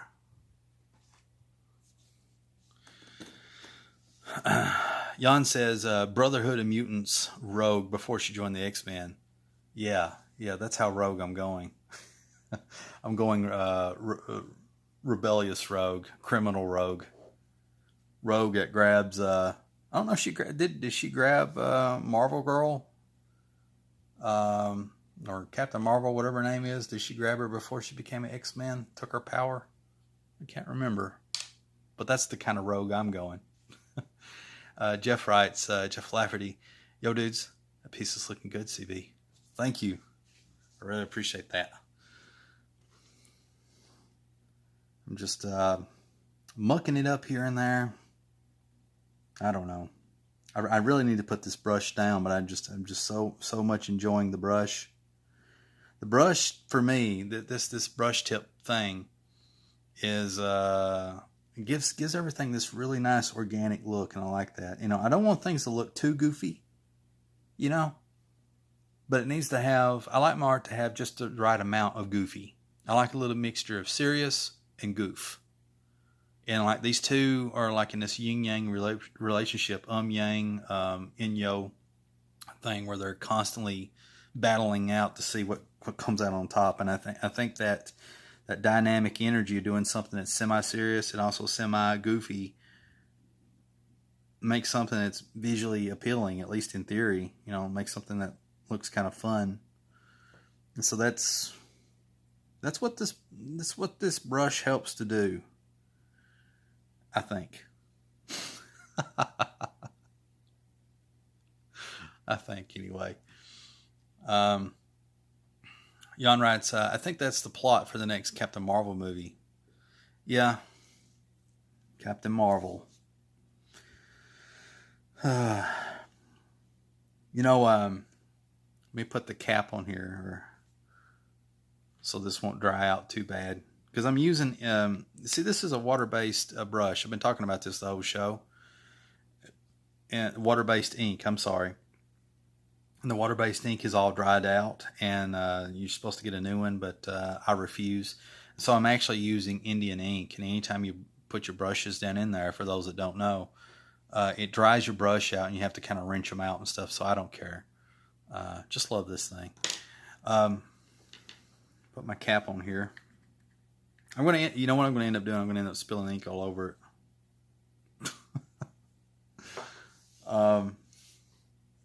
Well, let's see. Let's going to try this one. Get this one just in case.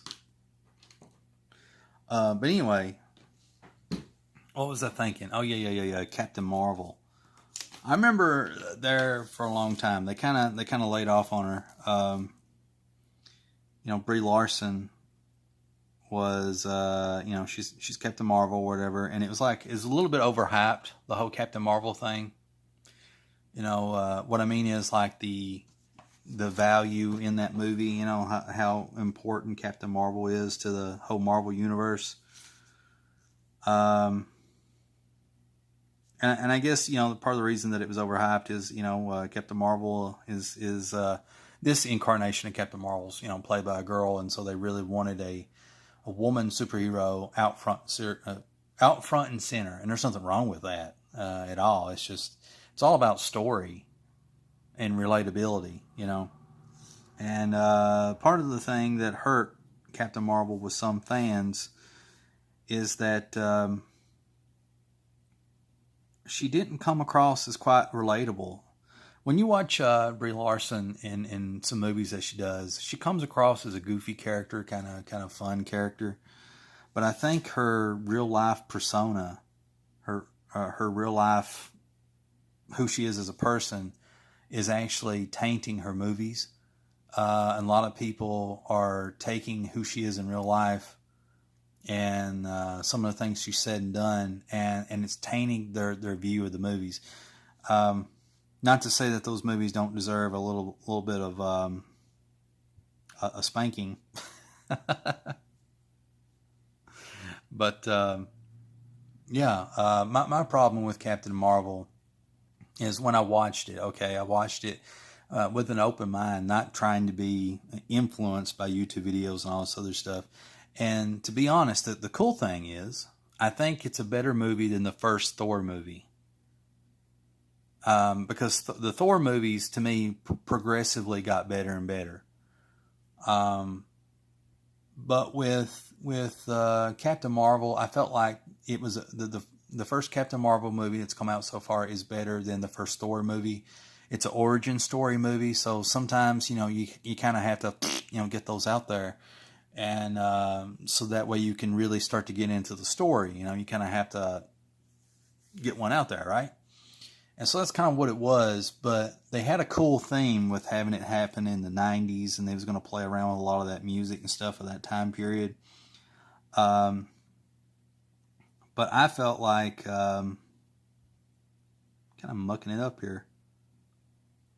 Okay, I just do that, and then I need to focus for a second. Sorry. Maybe I just overlap. I'm going to overlap, so I'll do that. But I felt like that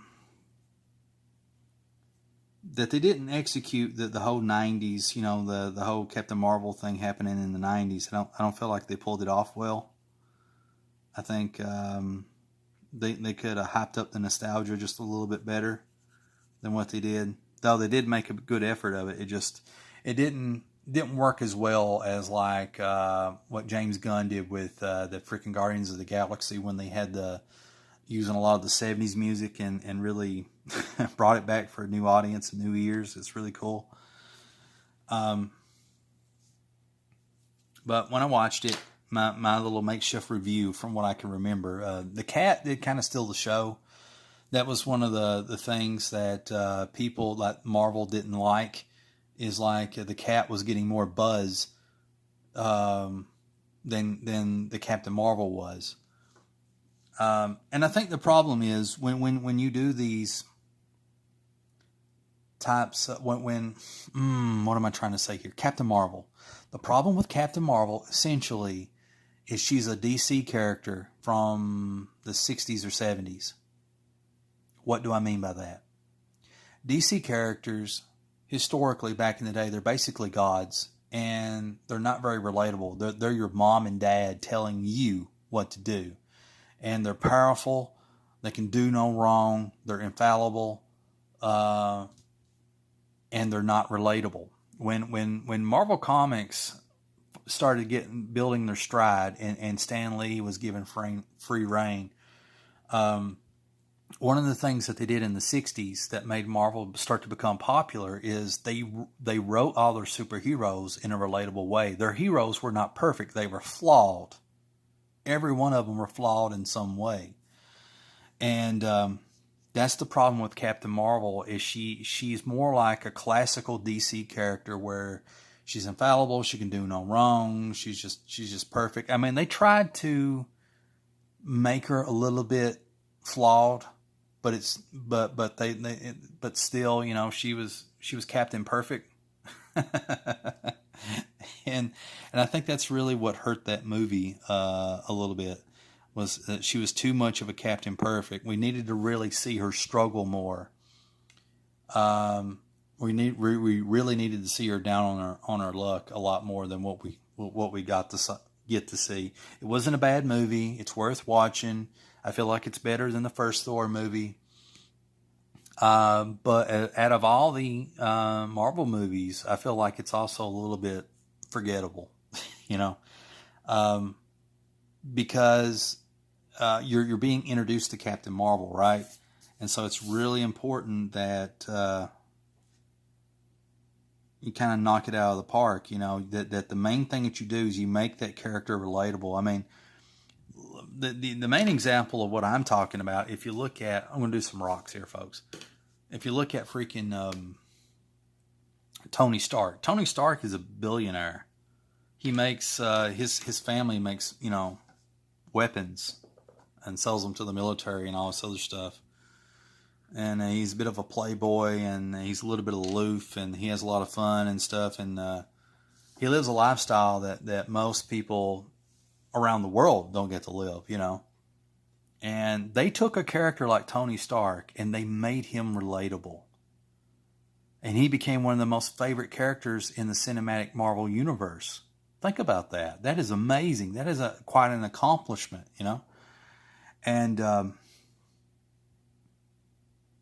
I feel like that should have been their focus with Captain Marvel is that relatability, because that's the hallmark of Marvel. That's the bedrock of Marvel. That's what made it so popular, you know, as a comic book company, and ultimately as a cinematic universe, you know, because that cinematic universe basically retold all the stuff that happened in the 60s and 70s at Marvel, you know, that made it what it is today. And that doesn't mean that they can't do that in the second Captain Marvel movie. You know, maybe now that they got the first one out of the way, maybe they can learn from their mistakes and make a better movie. Which, you know, some of you might be watching like, well, Captain Marvel's perfect. How dare you? Well, okay. It might be, you know, because like all things, like art and whatever, everything's subjective. Yeah, everything's subjective. It's in the eye of the beholder, that type of thing. And let me answer some comments. Jan writes, I think the plot for the next Captain Marvel movie, I already read that one, sorry. I love the Skrulls introduction and a younger Nick Fury. Yeah, I thought that was pretty cool. I tell you this, I was talking or alluding to or whatever a little bit earlier about the freaking everybody flipping their wig over Captain Marvel. Brie Larson was playing Captain Marvel and the reaction to it, and they hadn't even seen the movie yet, you know. They just noticed the previews. And my thing is I try to give everything a fair shake, you know, before, you know, judging it and stuff. And I remember in the previews, Captain Marvel was on this bus, and this woman looks up at her that looks like Brie Larson aged. And there's this old lady, and Captain Marvel just starts beating the crap out of this old lady. And I knew right away what that was. That was a Skrull. Even though it gave no indication that it was a Skrull or anything like that. Spoiler alert. And the reason I knew is because it's Captain Marvel. It's a space-themed movie, and the way that person turned and looked at her is like, yeah, that's probably a shapeshifter. And what shapeshifters do they have in space in the Marvel Universe? Skrulls. They got Skrulls. And so I remember a lot of YouTube channels were giving it flack over that. You know, Captain Marvel's just beating some old lady up. Yeah, this is the future Marvel. And like, come on, guys. There's no need to over-exaggerate here, you know. Captain Marvel does have some legit problems with that movie. But that's not one of them, you know. She was beating up a Skrull, you know. And anyway, the Skrulls in it, I like the Skrulls in it. I thought they were cool. I like the whole universe that Captain Marvel comes from. That is also equally cool. And I feel like there's this one actor. I really like this guy. He adds a certain charm to whatever he plays. He played Watson in the new Sherlock Holmes movies with Robert Downey Jr. He was also in Attica, something like that. A movie from back in the day. I can't remember. But anyway, I was swinging it up like I was going to drink it. Don't drink the ink, CB. I don't think it would harm me, though. Might make my poop black. I don't know. But, yeah. Scrolls were cool. I can't think of that actor's name, but that whatever that actor's name is, that's part of the Captain Marvel's world, her actual home world. He's really good, and I feel like they didn't utilize him as much as they could. But there was a lot in that movie, so to be fair, something has to give. Somebody has to give up their screen time a little bit.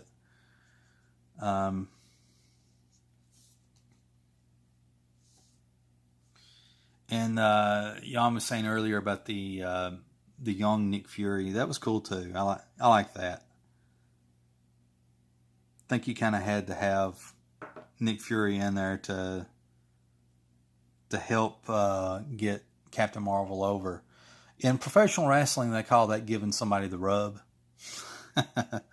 or passing the torch. Now, if you're passing the torch, that means like basically you're retiring or you're giving all your thunder to somebody else. But it's more like you're giving somebody the rub. You're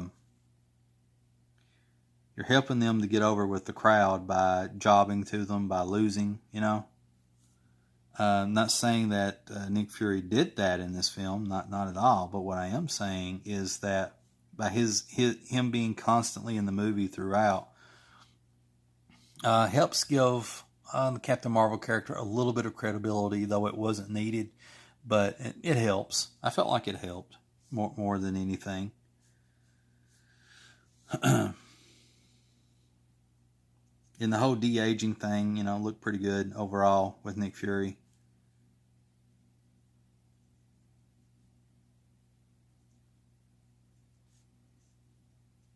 Do do do do do ba da. All right, so what I'm doing right now, guys, is I'm basically just inking rocks. I took a mental break because what I'm working on is kind of important, and I'll give you a recap of everything I've been doing here. Let me put this on here. Can't let this ink dry out. Not that it could. I mean, like the top part of it maybe, but put this on my handy dandy brush pen thing. Let's zoom out here. Let's get a good gander.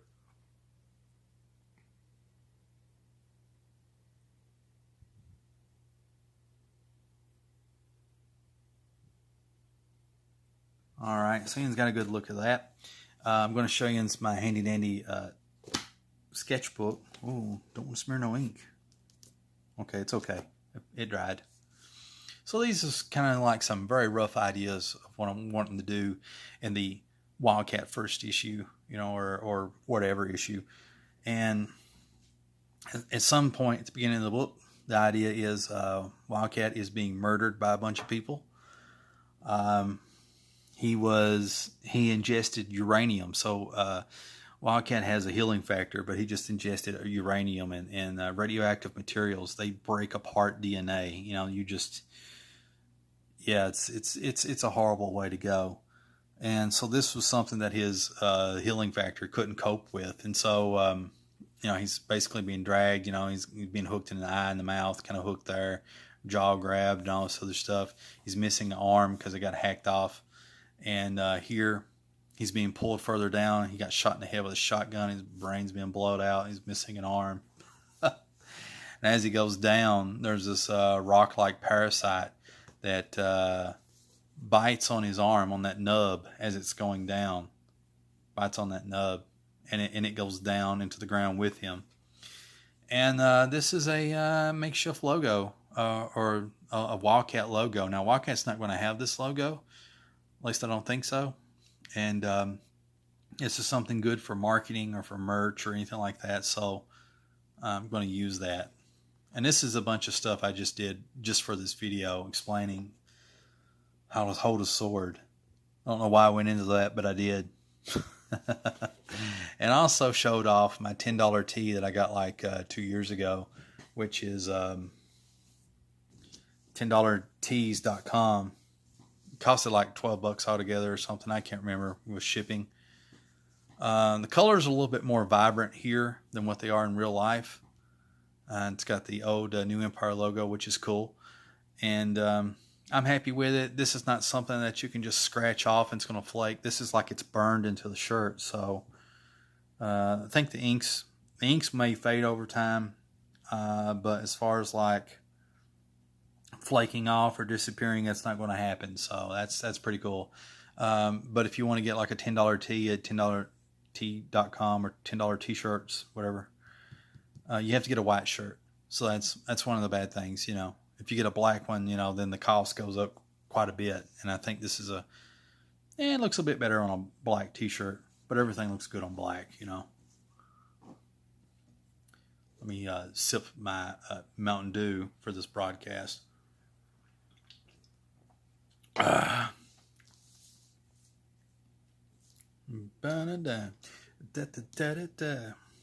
Don't spill the ink. Don't spill the ink.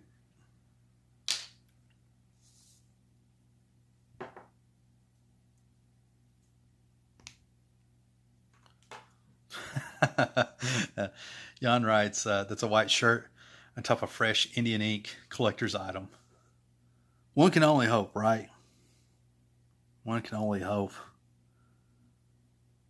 Everybody be like, I want that shirt that's got the ink of this page on it. Trying to draw some big rocks in here to kind of break up because I'm doing a lot of small pebble stuff. There's no rhyme or reason to how I do rocks. But let me tell you guys right now, if you want to draw a really good rubble, this is how you do it. This is how you do it right here. Do like a rough outline with your pencil beforehand, and then just break all the rules of God and man and just start inking. Oh my goodness, probably shouldn't have done that. Because there's a ninja over here that I haven't fully fleshed out. Need to go down. I need to ink this rubble going down. So I'm going to go back, since I got a lot of good big size boulders there. I'm going to go ahead, start adding some little rocks and rubble. I think I'll kind of rubble up on this rock here. So basically it's kind of exposed a little bit, but it's like covered by rockish rubble. And then I want to add little rocks on top of other stuff. So I'm going to put little rocks starting here at the bottom. Little isolated rocks to give the sense of this is actually being something that's kind of covered. Give it weight. Okay.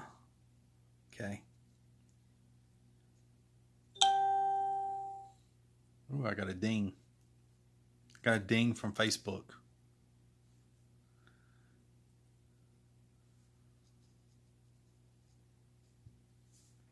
All right. And see how this works. It makes the everything just look so good when you do it like that, you know, with this brush. And then something else you want to do is you want to add some blacks in to add more depth. The sense of, you know, shadows and stuff. Really helps to make things pop just a little bit better. There's no rhyme or reason to it. You just kind of have to feel for it. I think I'm losing people drawing rocks. All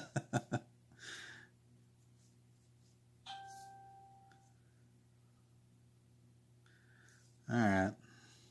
See, and this is like a torn up Wildcat shirt, so I need to kind of put that in before I forget.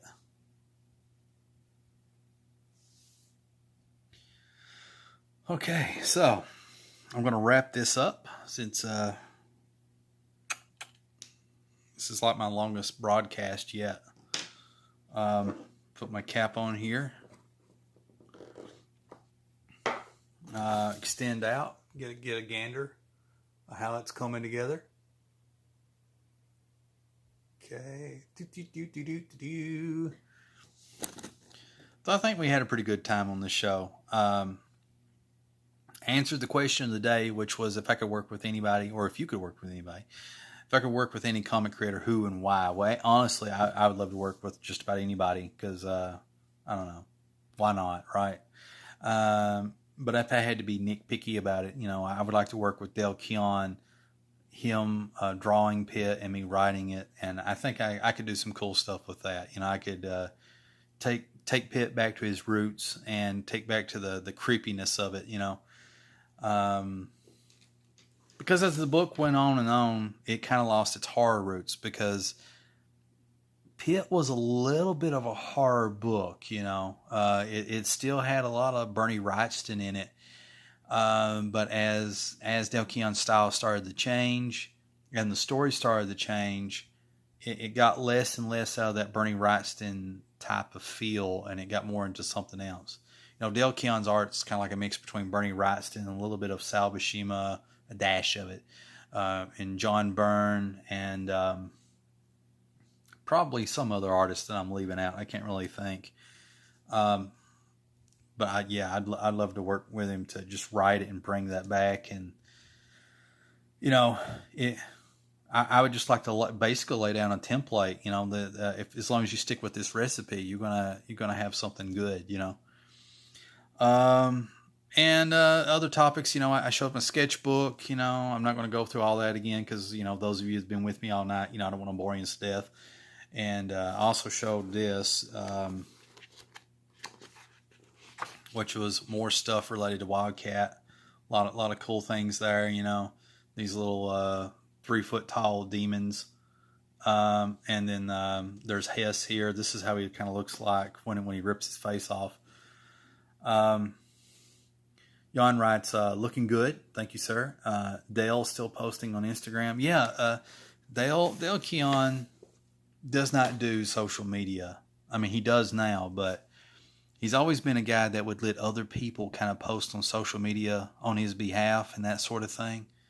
But he's getting a little bit more active now, and ever so often he actually comments. So that's really cool. So now's a good time, Dale Keown. Not so much talking about me, he's not going to want me to write, Pitt or whatever, because he don't know nothing about me or my writing style or anything like that.